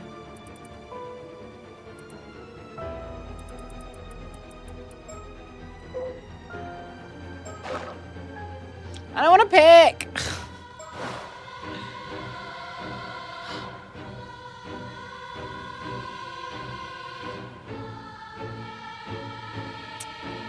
This sucks. This sucks. This all sucks. This is sucky. I want to refuse for Sato. I feel like her whole fucking life, her whole 800 years has been like doing the right thing for everyone. Honestly, fuck everyone else. Just have a moment of being the boss of your life for just for a fucking second. I'm so sick of it. No. Fuck you. Kick him in the nuts as well. You selfish little brat. Very well. Yeah, one for Sato. I agree. Frick everyone else. They can all just perish. I don't give a shit. They're all dickheads anyway. Very well. Well, we know that everyone's chucked out the mirrors, and most people that we know closely, like there's going to be casualties, but most of the people that are privy now have chucked out the cards, right? This is like after we've been like, hey, the symbol's bad. So maybe they're not holding him anyway. I'll make you regret that choice. Let's see how long that defiance of yours holds out. Get him, girl. Get him. Maybe that was really bad. Who knows? We'll see what happens. Go, Sato, queen. Uh-oh. That was a crazy fucking chapter. Holy shit. So we've still got... Oh, no, that one's done. Fuck me. Discovering the corpse of Wakamura, Yuza and Azami realize that the threat of the curses still remains. They meet up with Sato and Tsukasa and gather at a place of their childhood days. Are they... Oh. Wait, are they all going to the ruins? And this is pre the conversation with... Oh, it is too. This is where we just were, but I think we were before this. Or after this. You can't be serious. Wakamura's murdered! Oh my god. Seems that way. I called the police to look into it. It probably has something to do with the slashing curse. It means whoever's causing it is on the island at this very moment. Oh my god. Thought they'd already found the cursed stone that was causing it. Maybe they don't need it. They're better than that. Looks like we're not out of danger yet. This is too much. So the curse is still hanging around? How does that even happen? She's so funny. I feel so bad for her when... I don't know how much you know of this game. I'm assuming a bit. When she stumbled upon Shotaro confessing that he wants to take her to Tokyo, I was like, what? Where? Finding Mr. Nakamura's mangled corpse. Oh dear. Poor Shotaro. He's just a useless rich guy. I thought he was going to be like the villain of the story, and he's honestly just nobody. We called Shotaro straight away and asked him to inform Mrs. Shiki of the situation. With the crime scene under investigation, we made our way out to find Tsukasa and Sato. Had a feeling the killer's real target must be Sato.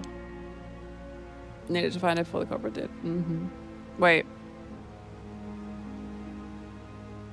I mean, the target not to die.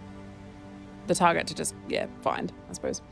Managed to gather everyone together, but I knew we wouldn't be able to relax until the killer was found. The question is, what do we do now? Will hiding here keep everyone safe? Nah.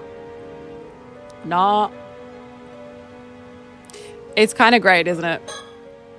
We managed to gather everyone together, but I knew we wouldn't be able to relax until the killer was found. Oh, whoopsie. I meant to do this. Sure, he's thinking about what to do next. About how to help everyone on the island. Azami always worries about everyone else before he worries about himself. He's a good guy. Shout out to Azami. He's been the fucking ride or die the whole game. Hey, Yuzo, I got a question. What's up? Isn't the slashing curse the thing Kikuko tried to use? But she was arrested, right? You don't think she's trying again, do you? I think it's a possibility. But we should probably avoid mentioning her to the others until we can prove she's involved. You're right. We don't want to scare them anymore. Hey, what did you whisper about? Boobs! Just some rumors. We don't want to spread stuff we don't actually know is true. Well, now I'm even more curious. Do you really think it could be someone else committing murders this time? I think it's most likely someone new. That's terrifying. Okay. Yeah, not the brightest, but he's always there for you. Ordinarily bright and cheerful, she says nothing as the darkness clouds her features. Even she can't hide her concerns now that the situation has become so dire. Bitch, another chapter. Crazy. Oh. Natural talent. Fuck, I don't think we're finishing this tonight, friends. Are you talking to me? What? You don't have to be so jumpy. Calm down. No talent! You're nothing! The Kantakisho at night, there's no sound other than the wind and the trees and the distant tide, but an anxious feeling grips my chest at the thought of what might lurk beyond the stillness. It's Ikoma, aka Tomoshige, coming at ya. She hasn't seen the corpse for herself, so the reality of the situation hasn't sunk in. Told her before that everything was going to be okay, so it's no wonder that she's shocked by this news. Alright, what's up, girl? But what's that slashing curse business all about? You don't need to know. You don't need to know. Someone planned to use the curse to commit a massacre. Why would you tell her that? She's already so neurotic. Who would do that? It's Kikuko. Don't worry, it's fine. The curse was targeting the symbols on the back of the mirrors. I know the ones you're talking about. So anyone with one of those would have been a target. Seriously, that's so scary. That's why Azami took everyone's hand mirrors.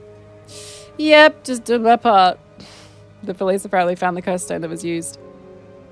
Things probably would have been fine. Nah. Nah, because he still needs, the other guy still needs people to have stuff.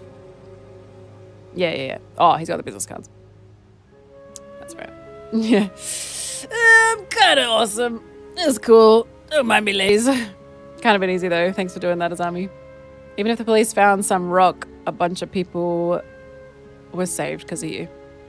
When you put it like that, it really helped out. He could use an ego boost. Okay. Maybe you should be. There's a chance the culprit is after you, so stay alert. Now I'm even more scared.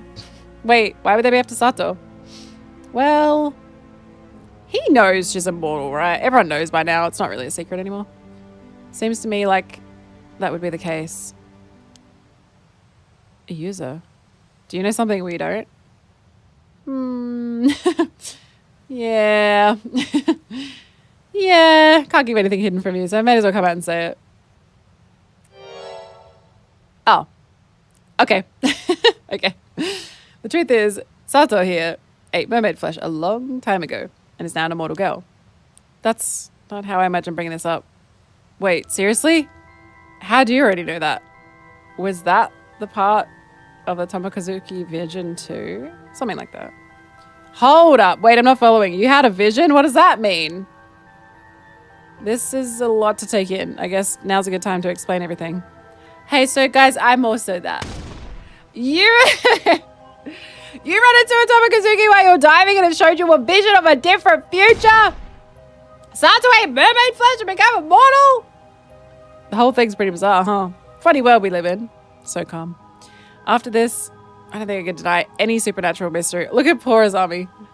Or a cold conspiracy theory ever again. You're really taking this well. This is the wildest thing I've heard all day. And Sato, I always thought you were a little different, but I didn't realize you were straight out of the history books. Sorry about deceiving you. No, I seriously had no idea you fit into the modern era so effortlessly. It's all the TV. She watched so much TV. Yeah, I love TV. I love TV. What were the details of Yuza? Yes, yep. So he was dying in the storm. And I can't remember which mermaid. Sobe, I think it was. Sobe literally like forced her flesh into him and went like this, hang, and made him take a bite. And then he became immortal. Because he was like passed out. So it was either that or he died. So I guess she figured she was doing the right thing. But we don't really know because we've not had a chance to talk to her. We don't really know her motivations behind it. I'm assuming it's because Sobe and Yuza's mother were tight. And she was like, I'm going to save her kid. Save. Depending how you feel about immortality. Save or curse. Don't know. It's also why you knew about the hand mirrors, right? Exactly. I have to thank you again for that. None of this would have worked if you hadn't trusted me. I was pretty unconvinced at first, but you were so uncharacteristically serious that I didn't have a choice. I really learned an important lesson. The more you joke around, the less likely people are to believe you when you need them to. You wouldn't be you if you weren't messing around. I don't think you need to change a thing. I may have learned a lesson, but that doesn't mean I was planning on changing. Yeah, that's the spirit. Never change, man. Anyway, on a more serious note, Sato is probably being targeted because she's immortal, right? That's totally got to be it. There's also that thing we found out earlier. Old man Wakamura was close to some rich guy. He said he'd break the curse of the raging waves, but only if Wakamura handed over Sato. That's right. Mr. Wakamura said it was to protect the islanders. Seriously? Can't believe I didn't notice all this happening. Wait, didn't Yuza already break the curse? So there's no reason to give Sato to anyone, right? That's true, but things might be worse now. The rich guy might resort to more drastic measures. That's a good point. He's fucking dead too. Y'all don't know. He's dead as hell. We managed to gather everyone together, but I knew we wouldn't be able to relax until the killer was found. The question is, what do we do now? We're hiding here, keep everyone safe? Nope. But just because there are no mirrors left doesn't mean we're free and clear, right? Yeah, I somehow doubt Mr. Wakamura had one of those hand mirrors. That means there may be other items with the symbol. Check your pockets! How am I ever supposed to relax? You think the police will find the culprit while we're hiding in here? They're kind of like... They just need a dog, and then they're like the Scooby Gang. Yeah, check your pockets, quick! Where's the mystery machine? She's giving Velma, for sure. They're probably searching for him as we speak. I think I've got a better grasp on what's going on. Is he not gonna be like, hey, by the way, I'm immortal too, guys. I'm immortal too. If Sato really is being targeted, we have to do whatever we can to protect her. I agree. We should probably stay up here for a while so no one finds us. I really appreciate everything you guys are doing, but this would all be over if I just gave myself up. You've done that so many times over history, babes. Please. You gotta... I'm immortal too. Not a chance. I'm not about to let you do anything like that. You have no idea what they'd do to you. Velma? I hardly know her. She's right. We won't let anything happen to you, Sato. Oh, but fuck, he's here. This is bad. Someone's coming. Hide.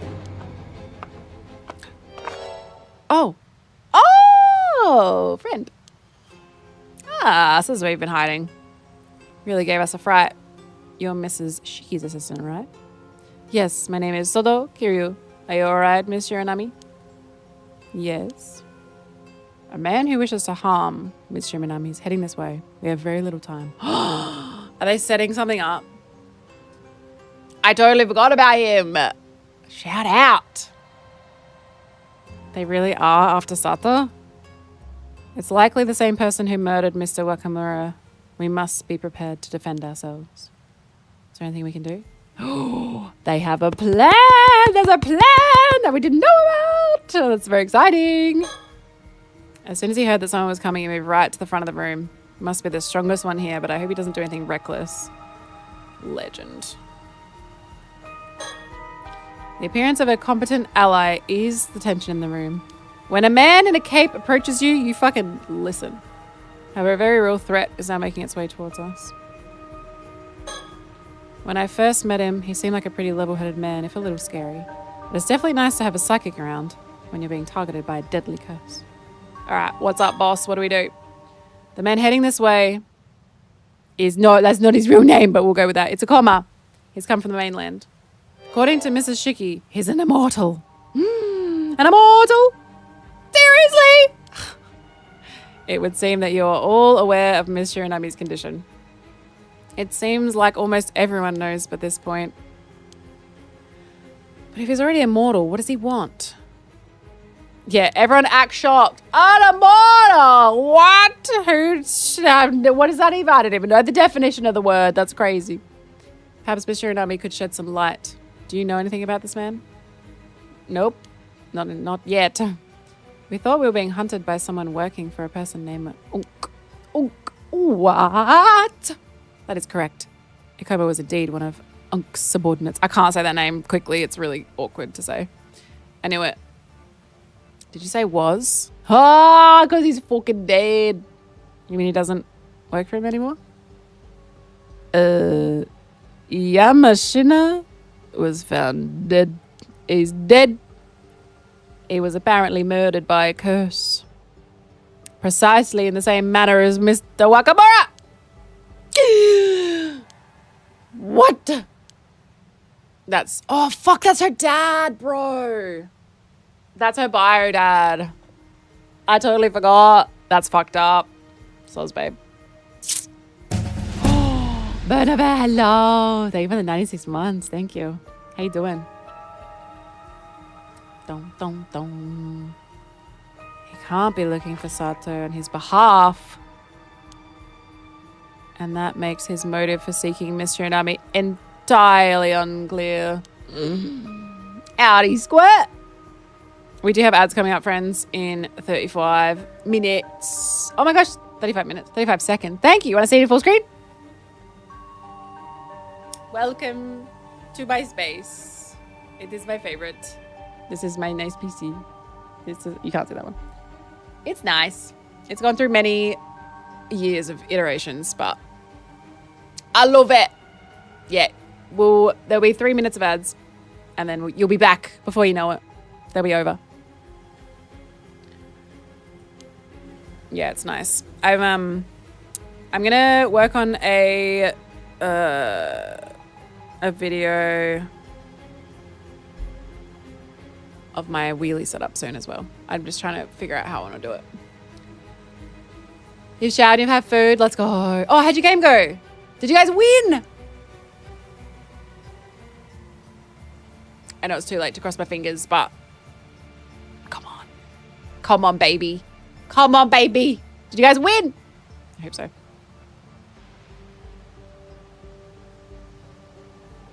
What are we thinking about? I'm sure glad he's here. If someone else found us here, we wouldn't have been able to do a thing. Yeah, like a fucking... No, you gotta draw. Oh, that stinks. That stinks. What happens in the event of a draw? In terms of like a ladder. I don't really know how that works. Looks like something's bothering her, but I should let her bring it up on her own terms. That's very woke. Not in a bad way. That's a good awareness. You get a picture! It's amazing. What happens when you draw? Oh my God! That was a good one. Hold on a second. How did you find out where we were before the murderer did? Each team gets 1 point instead of 3. Oh, that stinks. That stinks. Referring to a map, I realized that the path he was taking led only to one direction. He was either intending to arrive at the lighthouse or these ruins, so I took a shortcut through the mountains to get ahead of him. There was no one in the lighthouse, so I came here next.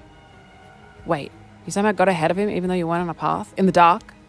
He's also a mountain goat.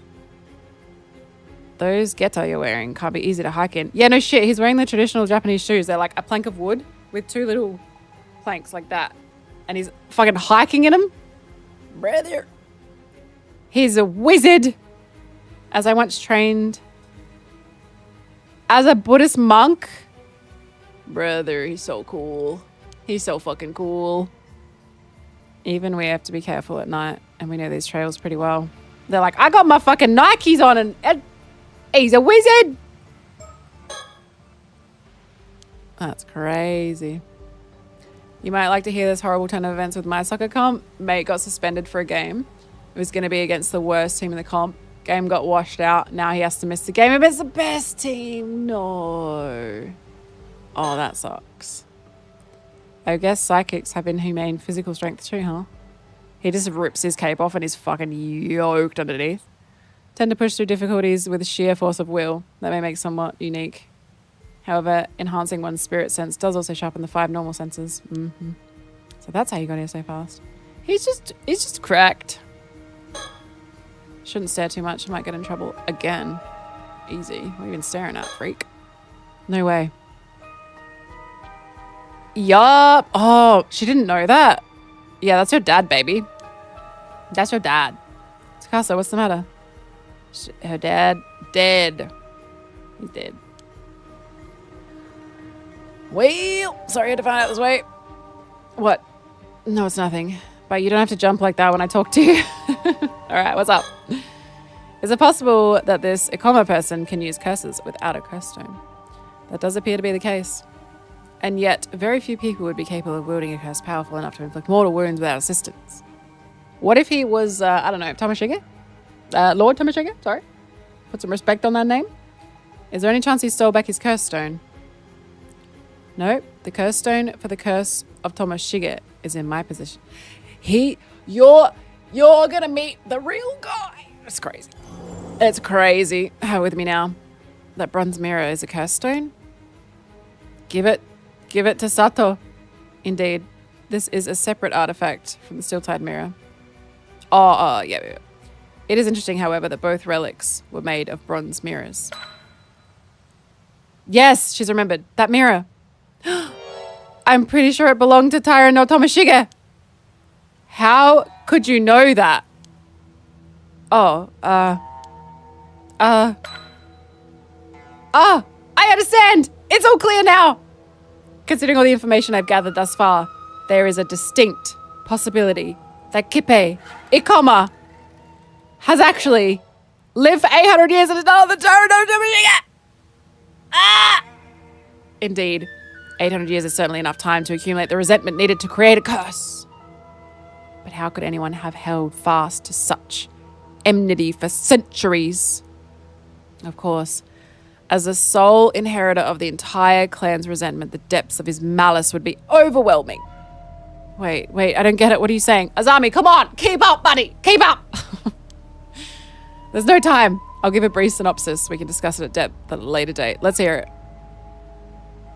All current evidence indicates that the man who is searching for Miss Shiranami, Kippe Ikoma, has been alive for over 800 years. He was known as Taira no Tamashige during the Heian period, where he likely became an immort. And we can assume he gained the ability to wield a curse that launches a slashing attack at a certain symbol via his clan's accumulated resentment.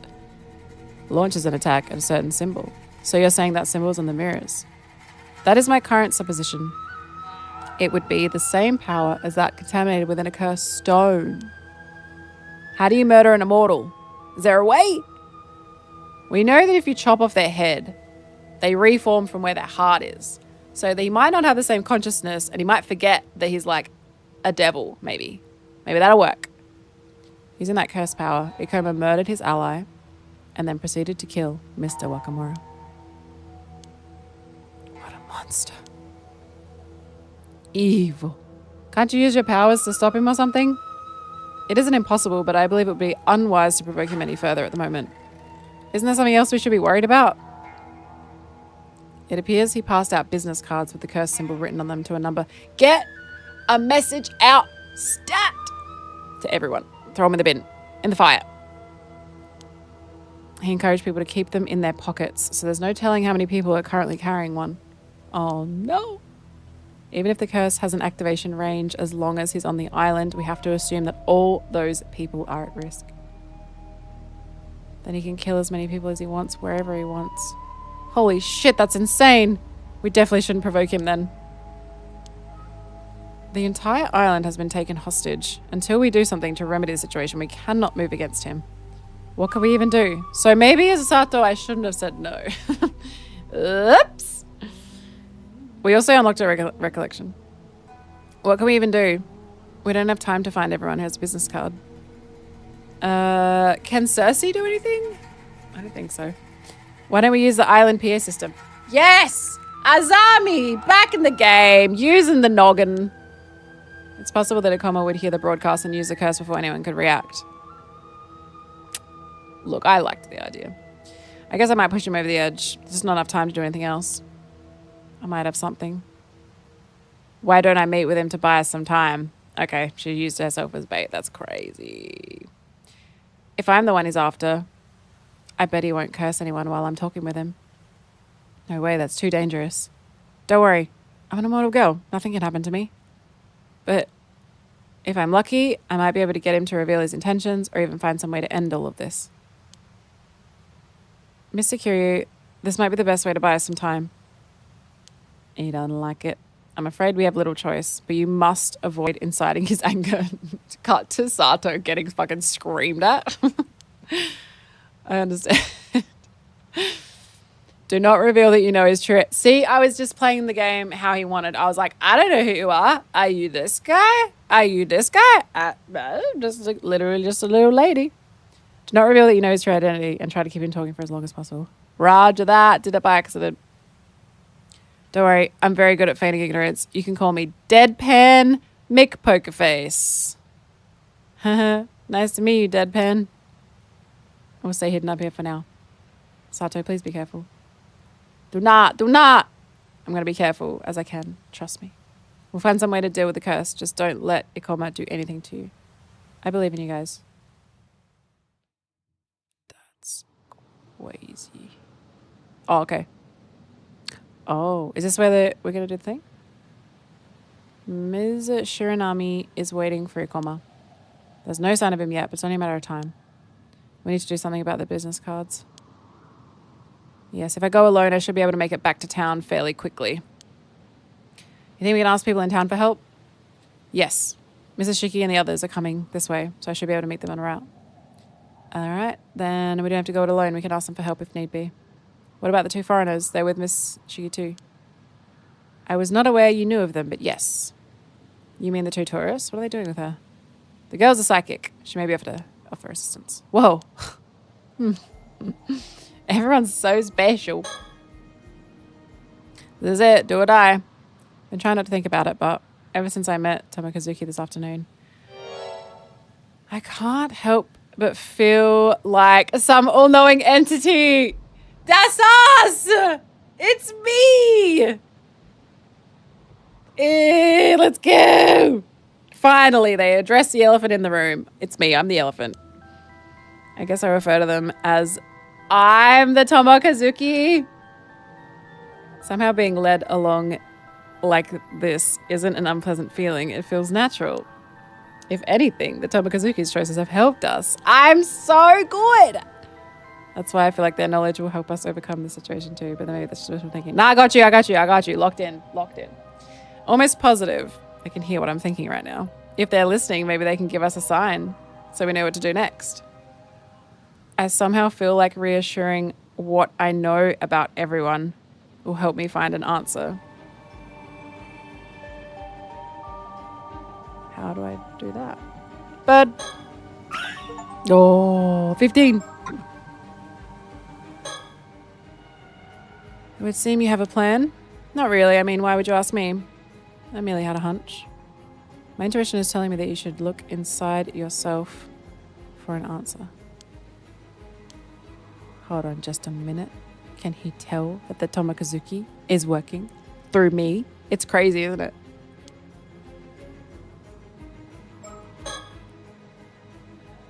Reassessing what I know about everyone will help me find an answer. Okay. I wonder what kind of abilities a professional psychic has. Where do I do that? Oh. I think I know them all pretty well. Okay, let's go. I got a plan. Hold on. Saving. I've got it. I've got a plan, probably. All right, let's do it.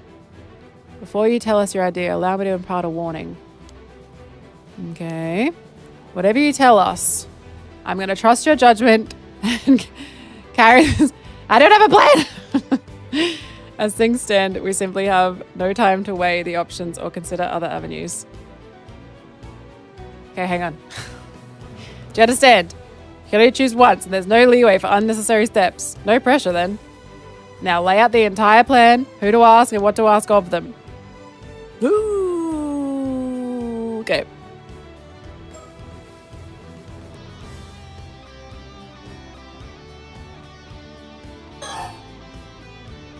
Do housework, consult with your husband, use your vision.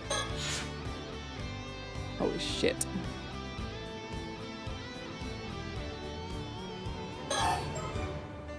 What is Shagun? Hold on. What's his fucking name? Starts with an R. Ryu. Kiryu. Shagun. The ability to see the face of a deceased individual.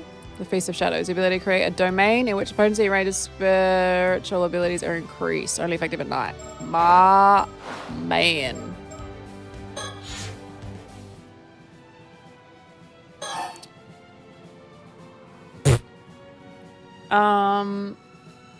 He doesn't have a curse stone.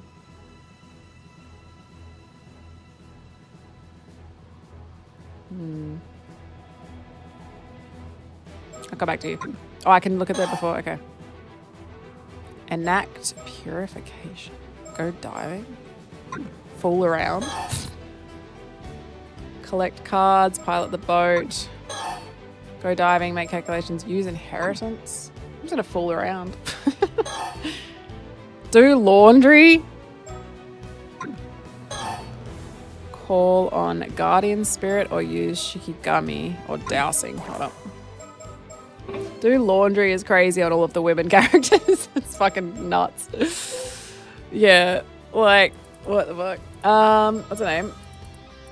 Cersei. What are her abilities?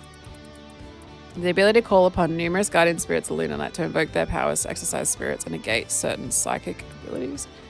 Turn a piece of paper with an individual's name. No.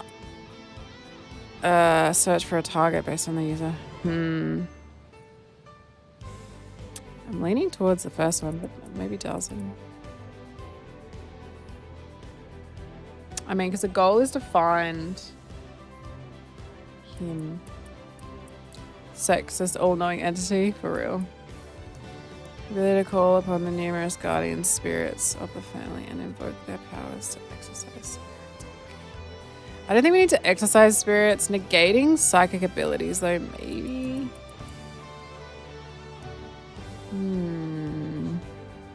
Hello! Jeff, this game just keeps going! Do you want to make steak? There's so many mysteries! Let me know when you want me to cook steak. Okay. They'll just be the first DLC boss. Oh, nice. Hell yeah. Make sure she doesn't miss any lore. Yeah. Beg for mercy. Flee to Tokyo. I guess I have to get everyone to do stuff, right? Blame the Tamagotchi.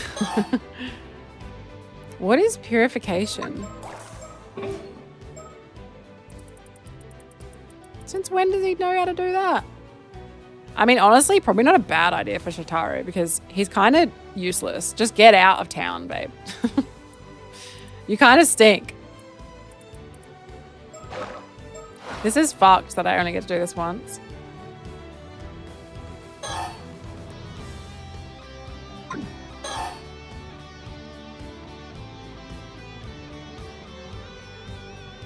I don't know what this is. What would them diving be like useful for? Alright, douse. Because I mean we're trying to find the dude, right?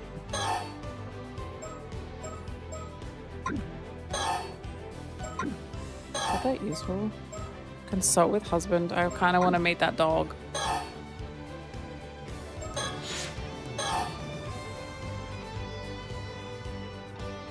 What did the Shikigami do? Something about reaching someone.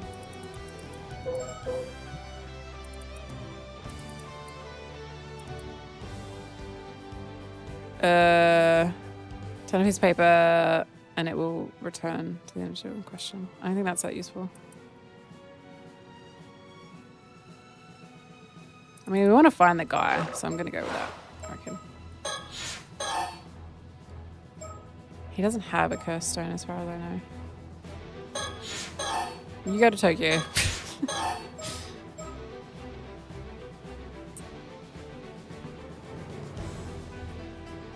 How funny is that?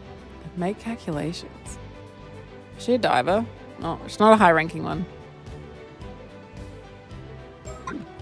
How can you...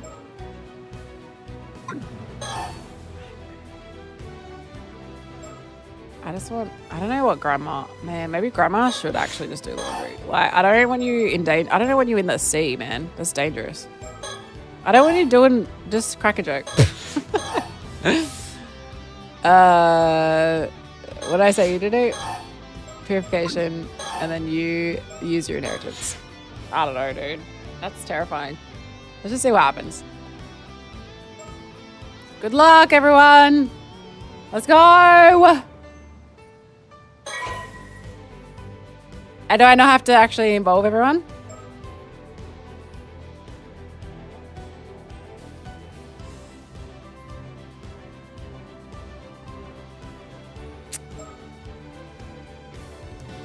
Maybe I don't have to involve everyone. Alright, hold on. Given that some of them don't really make sense, I'm gonna have them not do anything.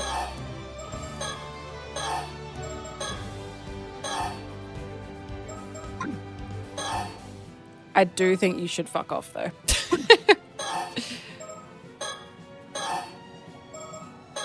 Sorry, Face of Shadows is good. This one, I mean, she's already,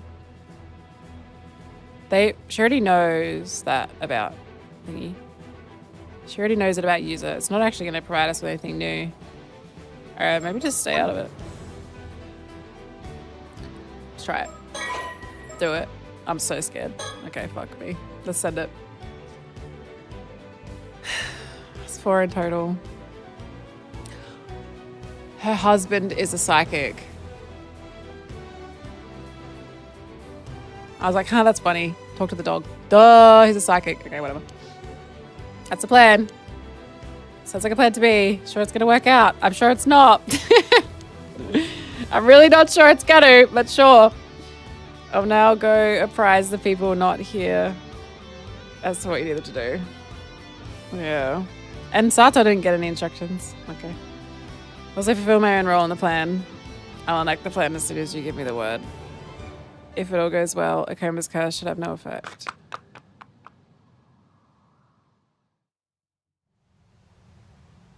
Oh boy. Okay, here we go. Moment of truth. I'll make you regret that choice. Let's see how long that defiance of yours holds out. We can run it back. I saved. It's fine. We got this. I saved. We saved scum.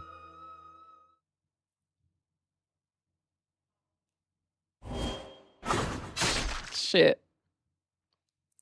And so Tomoshige's curse was unleashed.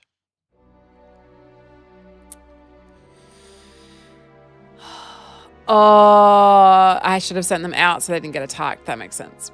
In an instant, several islanders carrying Kipei's business cards collapsed and died. Go diving so that the business card gets wet.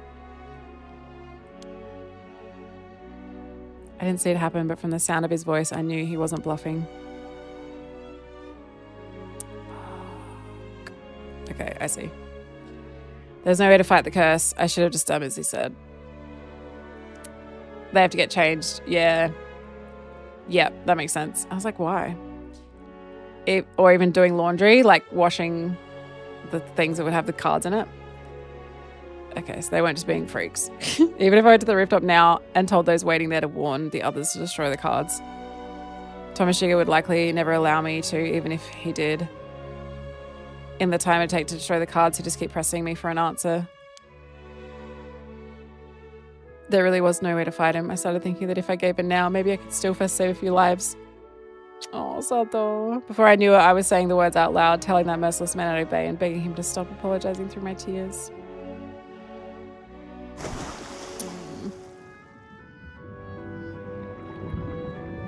And so, before our time finally ran out, we sank to the bottom of Ise Bay, fading into foam upon the sea. As the curse that had sustained us for 8 centuries at last began to unravel, I felt my senses slipping away. Besides me, Tomoshige drifted in silence, his face calm, almost childlike. I stared at his smile as he slowly faded away. Yet as the darkness closed in, only an endless burning hatred was left in me, as my consciousness faded into nothingness. Shit. Okay, we run it back. We run it back. Oh, man. So good. I wonder if she's that pissed, does she get to be a curse now? We done fucked up. We had to get all the endings. I threw on purpose, obviously. So, okay. So user needs to go die. They didn't actually say who died, but I guess everyone. So user, go diving. Change clothes. Grandma, go diving. How can we make... Well, old mate's already got rid of his... I guess we just assume that everyone's still got a card and we try and fix that. Forgive me. Storyteller? I won't be able to spend the next 800 years with you.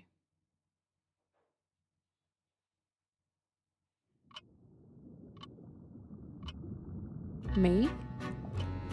Me? It would seem things haven't quite turned out the way you'd hoped. How do you know? Unable to stop the curse of Kipei Koma, or should I say Tomoshige, you allowed more victims to fall to his curse. In the end, Sato had no choice but to perish alongside. Now then, what could have been done differently? It appears you chose the right people, but you also included a few unnecessary ones that may have cost you precious time. Oh.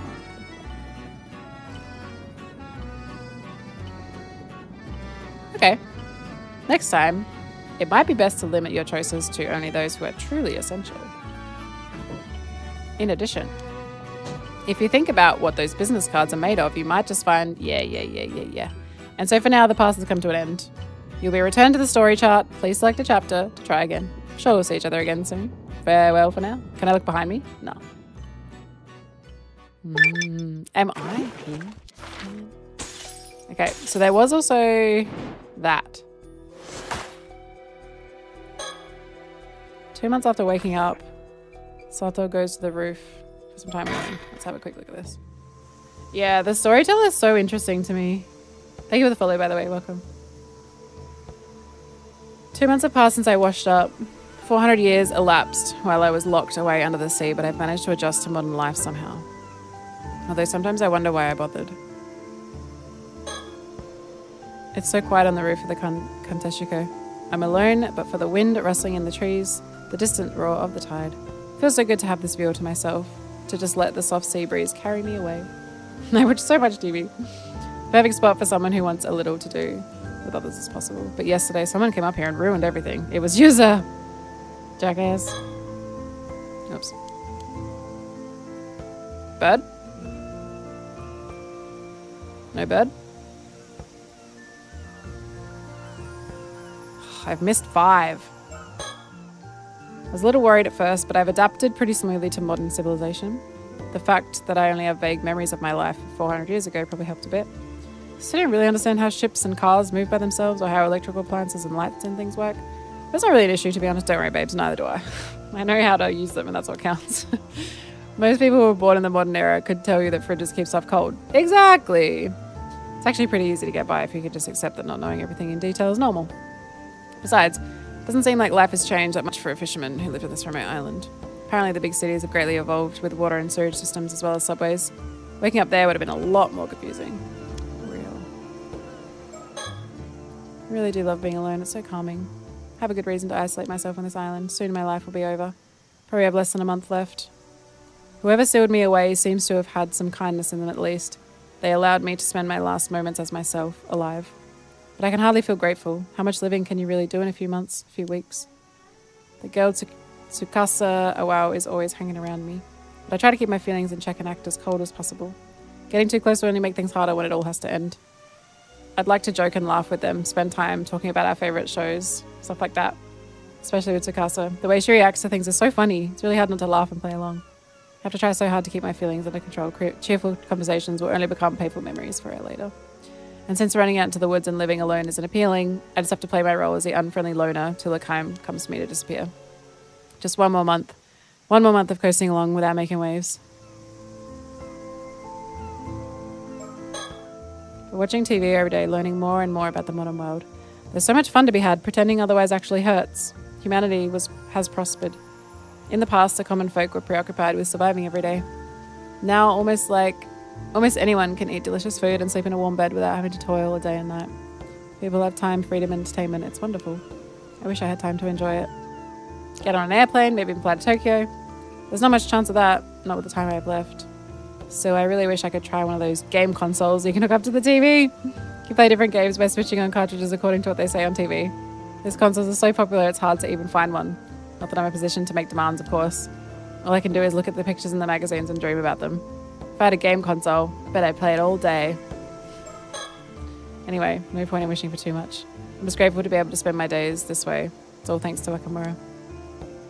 Please just let me watch TV for my last remaining month. This is not much too much to ask.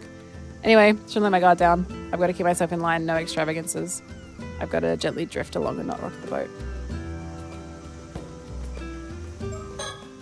At least that's the plan. And yet, when speaking to him yesterday, I got completely carried away. Still mad at myself about it. Next time I'll be more careful. Cool as a cucumber. Wait. Next time. Even an 800-year-old mermaid yearns for the Bloodborne remaster. For real.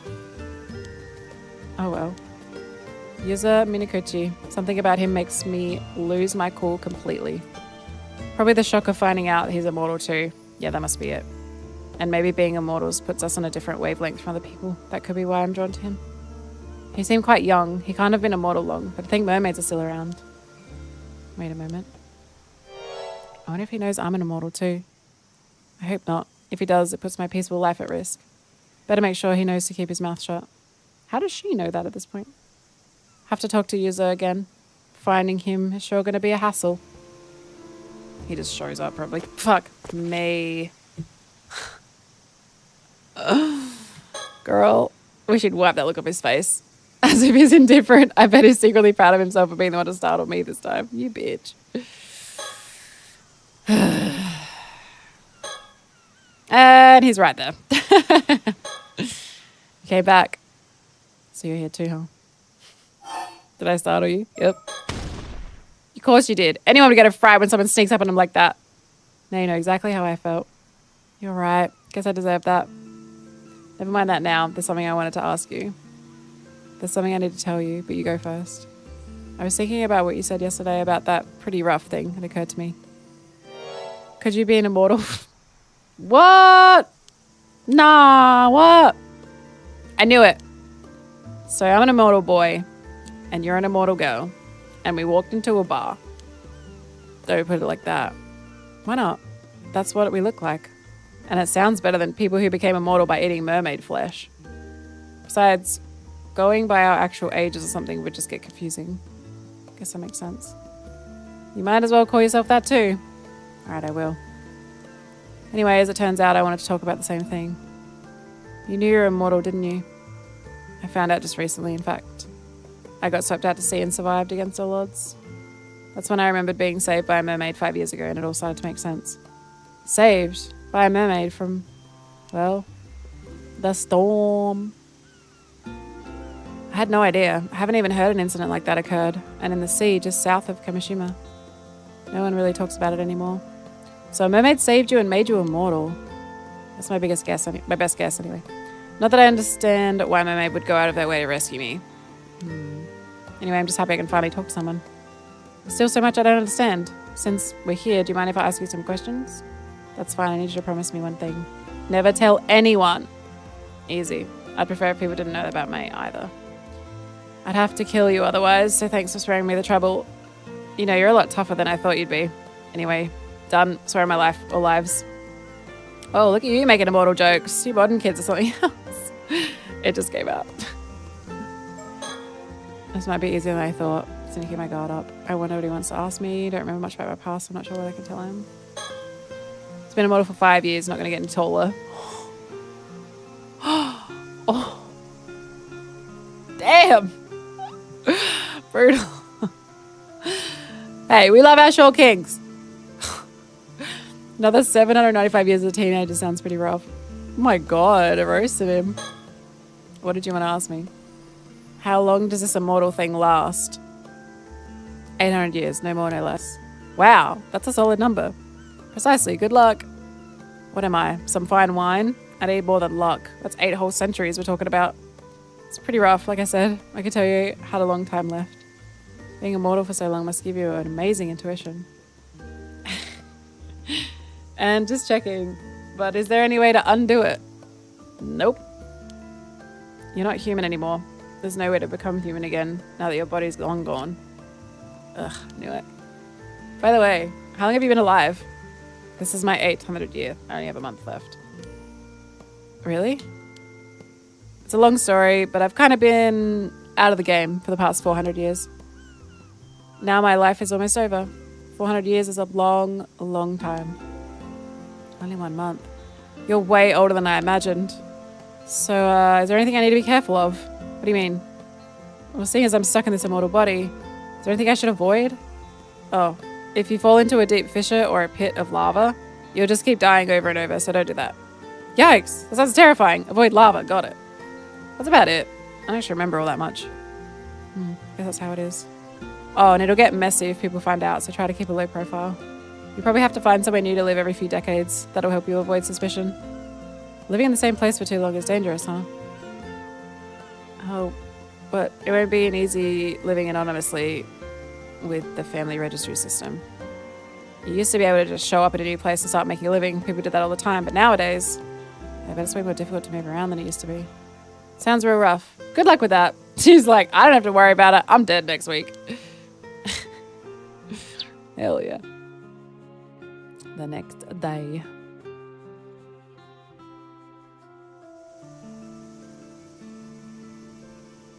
Not again. I'm gonna come here every day. It's not like I have anything better to do. Yeah, me neither. You know, you're the one who started showing up at my favorite place. I like it too. I have just as much a right to be here as you do. Besides, such a nice spot. I get that. You said before that you come here to think. What do you think about? Stuff like what sort of work I could do? Are you unemployed? She's like, oh my god, he's short and unemployed. No redeeming qualities. Obviously, someone with a job wouldn't spend their mornings staring at the sea. Not everyone's lucky to have a cushy life eating free food and watching TV all day. Shit. Listen, can we cut this out? It seems utterly pointless to knock each other down every 5 seconds. True. I guess we can call it truce.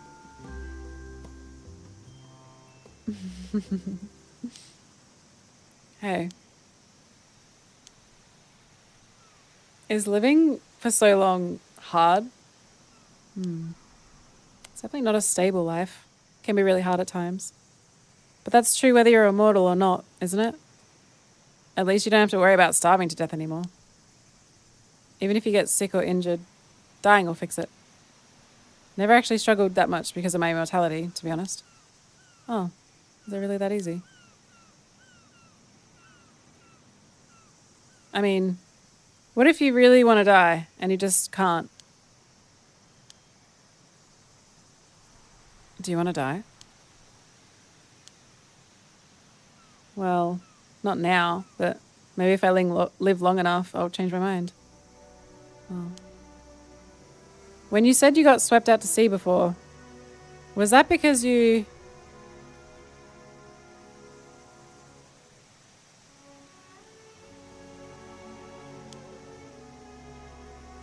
Damn. I thought you were a super chill boy, but I guess you're a sensitive boy too. Seems that way. I was just as surprised as you to find that out. Come on then. What happened? Talk to your elder immortal.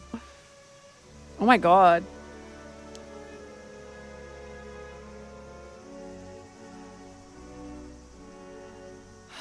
So they blamed your mother for the disaster 5 years ago and even shunned you because of it.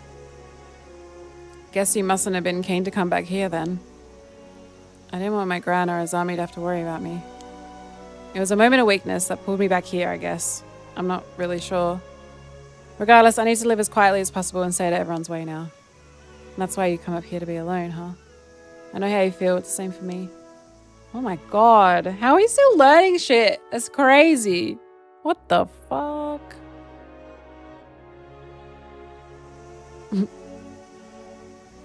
Wait. So you were sealed in an underwater cave for 400 years? Yeah, there was a reason for it. To keep something from happening, but I don't remember what it was. But I'm awake now.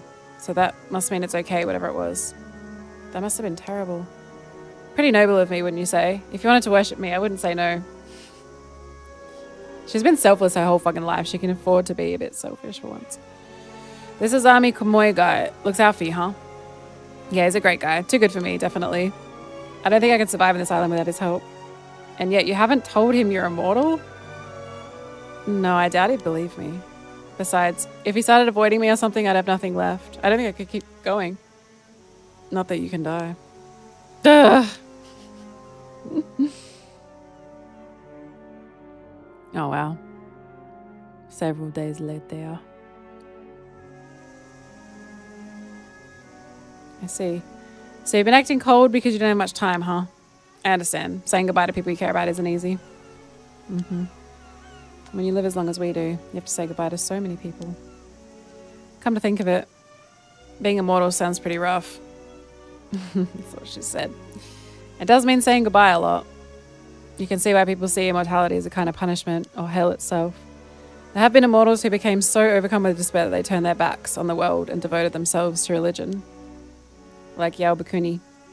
That's where that story comes from. But you know, as far as I can remember, I've never felt like this existence was hell. Really? For those 400 years before I was sealed away, I just lived out my life. If you ask me, not everyone's cut out to be immortal. It's like anything else, really. Some people have what it takes, others don't. Isn't she Yao Bakuni? So what? You were just a natural immortal? It's like I was born for it. I see. There really is something for everyone. But I guess emotionally maturing to match the fact that you're 817 years old wasn't for you, huh? You noticed. I'm self-conscious about that. Oh, sorry. Anyway, it takes talent to live for centuries without seeming to age a day. I wish I had that talent too. I'm jealous. Hope I'll be able to look at it the same way. Are you scared? Huh? Are you scared of being alone for the next 800 years? Well, yeah, that's part of it. Thanks for pointing it out, Sato. It's also just hard to imagine myself living in the future. Makes sense. Probably would have been scared too if I'd known from the start that I had 8 whole centuries ahead of me. But I reckon you'll be okay. You might even surprise yourself. For every goodbye is a hello. You think so? You're a lot like me in some ways. I think you might just be cut out for this immortal life. Huh. Are we alike? I hadn't noticed. Sure we are. Like how you start playing the fool when you're embarrassed. You got me there. See? And remember when we first met? We started talking like we're old friends right off the bat. I remember thinking it was funny how I didn't feel awkward. I rest my case. If you've got the knack for it, another 795 years will feel like nothing. Blink and you'll miss it. Like nothing. I don't know if I wanted to go by that fast. Exactly. In the end, you might not even feel like it was enough. Well, other guy didn't.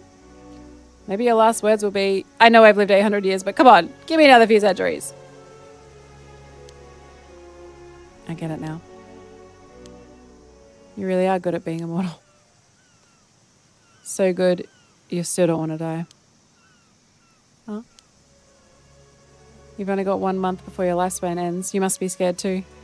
You've never despaired once at being immortal until now. You're not wrong. I mean, I lost 400 years, so I'm not really done with life yet. I want to keep living more than anything, of course. I'm scared. I can understand that. It's not like you're on your deathbed and been given 1 month left to live. You're healthy as can be. So maybe it's time you stopped worrying. What do you mean? Since you don't have long left, why not spend the rest of your lifespan having fun? Live it out to the fullest. If you do the best you can with the time you have, you might even feel satisfied with the life you've led in the end. I don't know why I didn't think of that. But if I get close to anyone who hurt when I die. But I mean, you could just let them mourn you. You've had to do that plenty of times. I guess I could be forgiven for being a little selfish. 100%! Consider yourself forgiven. Does that mean you'll mourn me when I disappear? Of course. From the bottom of my heart. Really now? That might just make me happy. Good. Then here's the plan. You're going to have as much fun as possible, starting tomorrow. Takasa's coming back from holidays too, by the way. Be a little shellfish. Go on. Life's a beach, right? Sure, she'll be more than happy to hang out with you. She wanted to be a friend, you know. I'm liking the sound of this more and more. I wanted to be her friend too. Guess this is my chance to take her around the island. While I'm at it. You said your grandmother too needed someone to talk to, right? Oh yeah. We don't have much to talk about. She's always going on about what's on TV and I can't keep up. She's like, girl, I got this. And I'd be happy to look after her while you're walking as well. Do they have to sleep, immortals? Because they're not human. Do they have to like sleep and eat and shit? Are you sure? That'd be a huge help. I'm sure. She seems like an interesting person to talk to. I'd love to spend time with her. She's definitely something. You can't let her guard down around her, that's for sure. And she's pretty stubborn too, not to mention. If she doesn't like something, she's not afraid to say it. I'll bear that in mind. You know what? I'm actually pretty excited for tomorrow now. Yay! Nice. User. That's my name. I know we initially came here because we wanted to be alone, but from now on, can we come here when we don't want to be alone?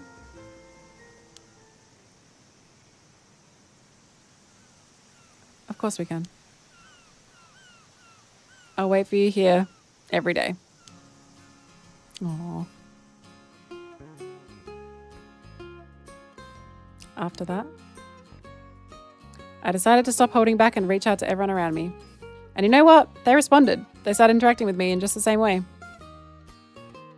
So I decided to spend my last few days having as much fun as possible. So much fun that I won't have time to fear the end. Of course, no one but Yuzen and I know about the immortality of what little remains of it. But the past few days have been so much fun. There are points where I can't even tell if I'm dreaming or if this is my new reality. And most importantly, Yuzen's life and mine have continued to intertwine as we meet at our usual spot day after day. We get along so well. Being together feels like the most natural thing on earth. It didn't take long for us to both notice how comfortable we were around each other. Before we knew it, we were being drawn together with increasing intensity like stars meeting in orbit. What? Oh, for fuck's sake. Hold on. Wait, where was the... How do I do the thing again? Girl, I can only... It's been, oh my God, it's been 10 hours. I'm gonna have to play this again. Fuck me. Is this it?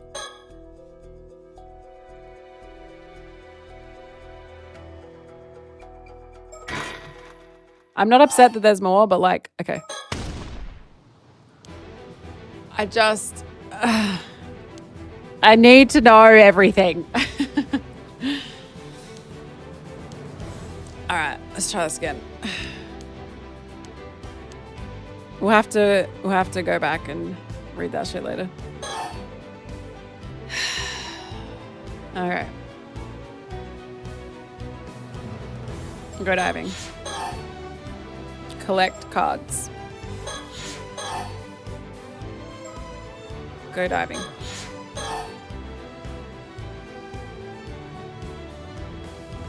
He just has to be far away.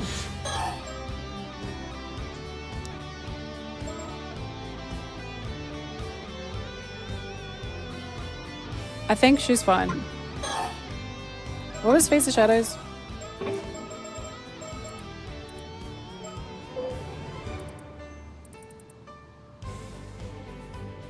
Potency and range of certain types of spiritual abilities are increased. I don't think we want to make it stronger.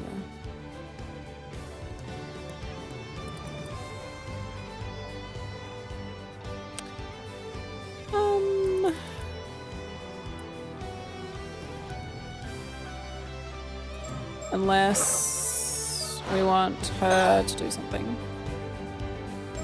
What if you do Face of Shadows and you do Dowsing? And you... do nothing because you've gotten rid of your card. And you go diving. Fuck it. Let's go. Okay, here we go. Here we go.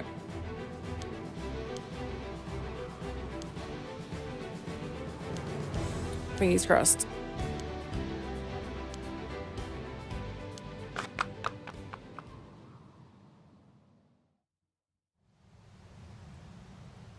Okay, here we go. I'll make you regret that choice. We could also change her outcome to just being like, yep, go with him, and then no one dies. But I don't want to do that. Okay, here we go.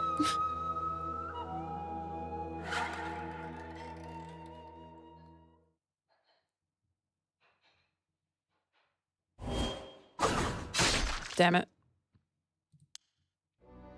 What?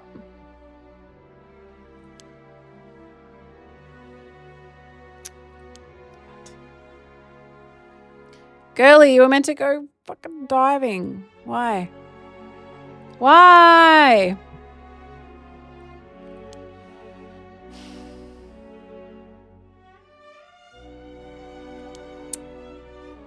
Okay. So she's just gonna go with him again. Motherfucker. Run it back. It's fine. Fuck. 5 left. Okay. It could be so close.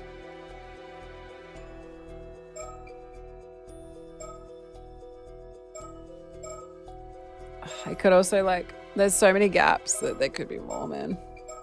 I just don't want it to be like the damn Muppet game where I'm like 2 seconds from the end. I mean, there's 2 chapters from their perspectives and they take a while, plus having to get this shit right. So I think we're gonna have to come back to it. To be continued.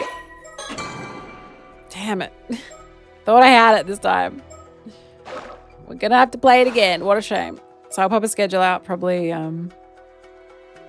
tomorrow, I reckon. I have to do videos tomorrow. But we'll probably come on again Tuesday. So if you're watching on YouTube, it's gonna end here. We are gonna have to play this again. Have to / want to / gotta find everything. Oh my god. Yeah, no. And I imagine it's not like... It is relatively linear, I suppose, but that's okay. we will revisit. So YouTube, we will see you next time. Twitch, we will hang out.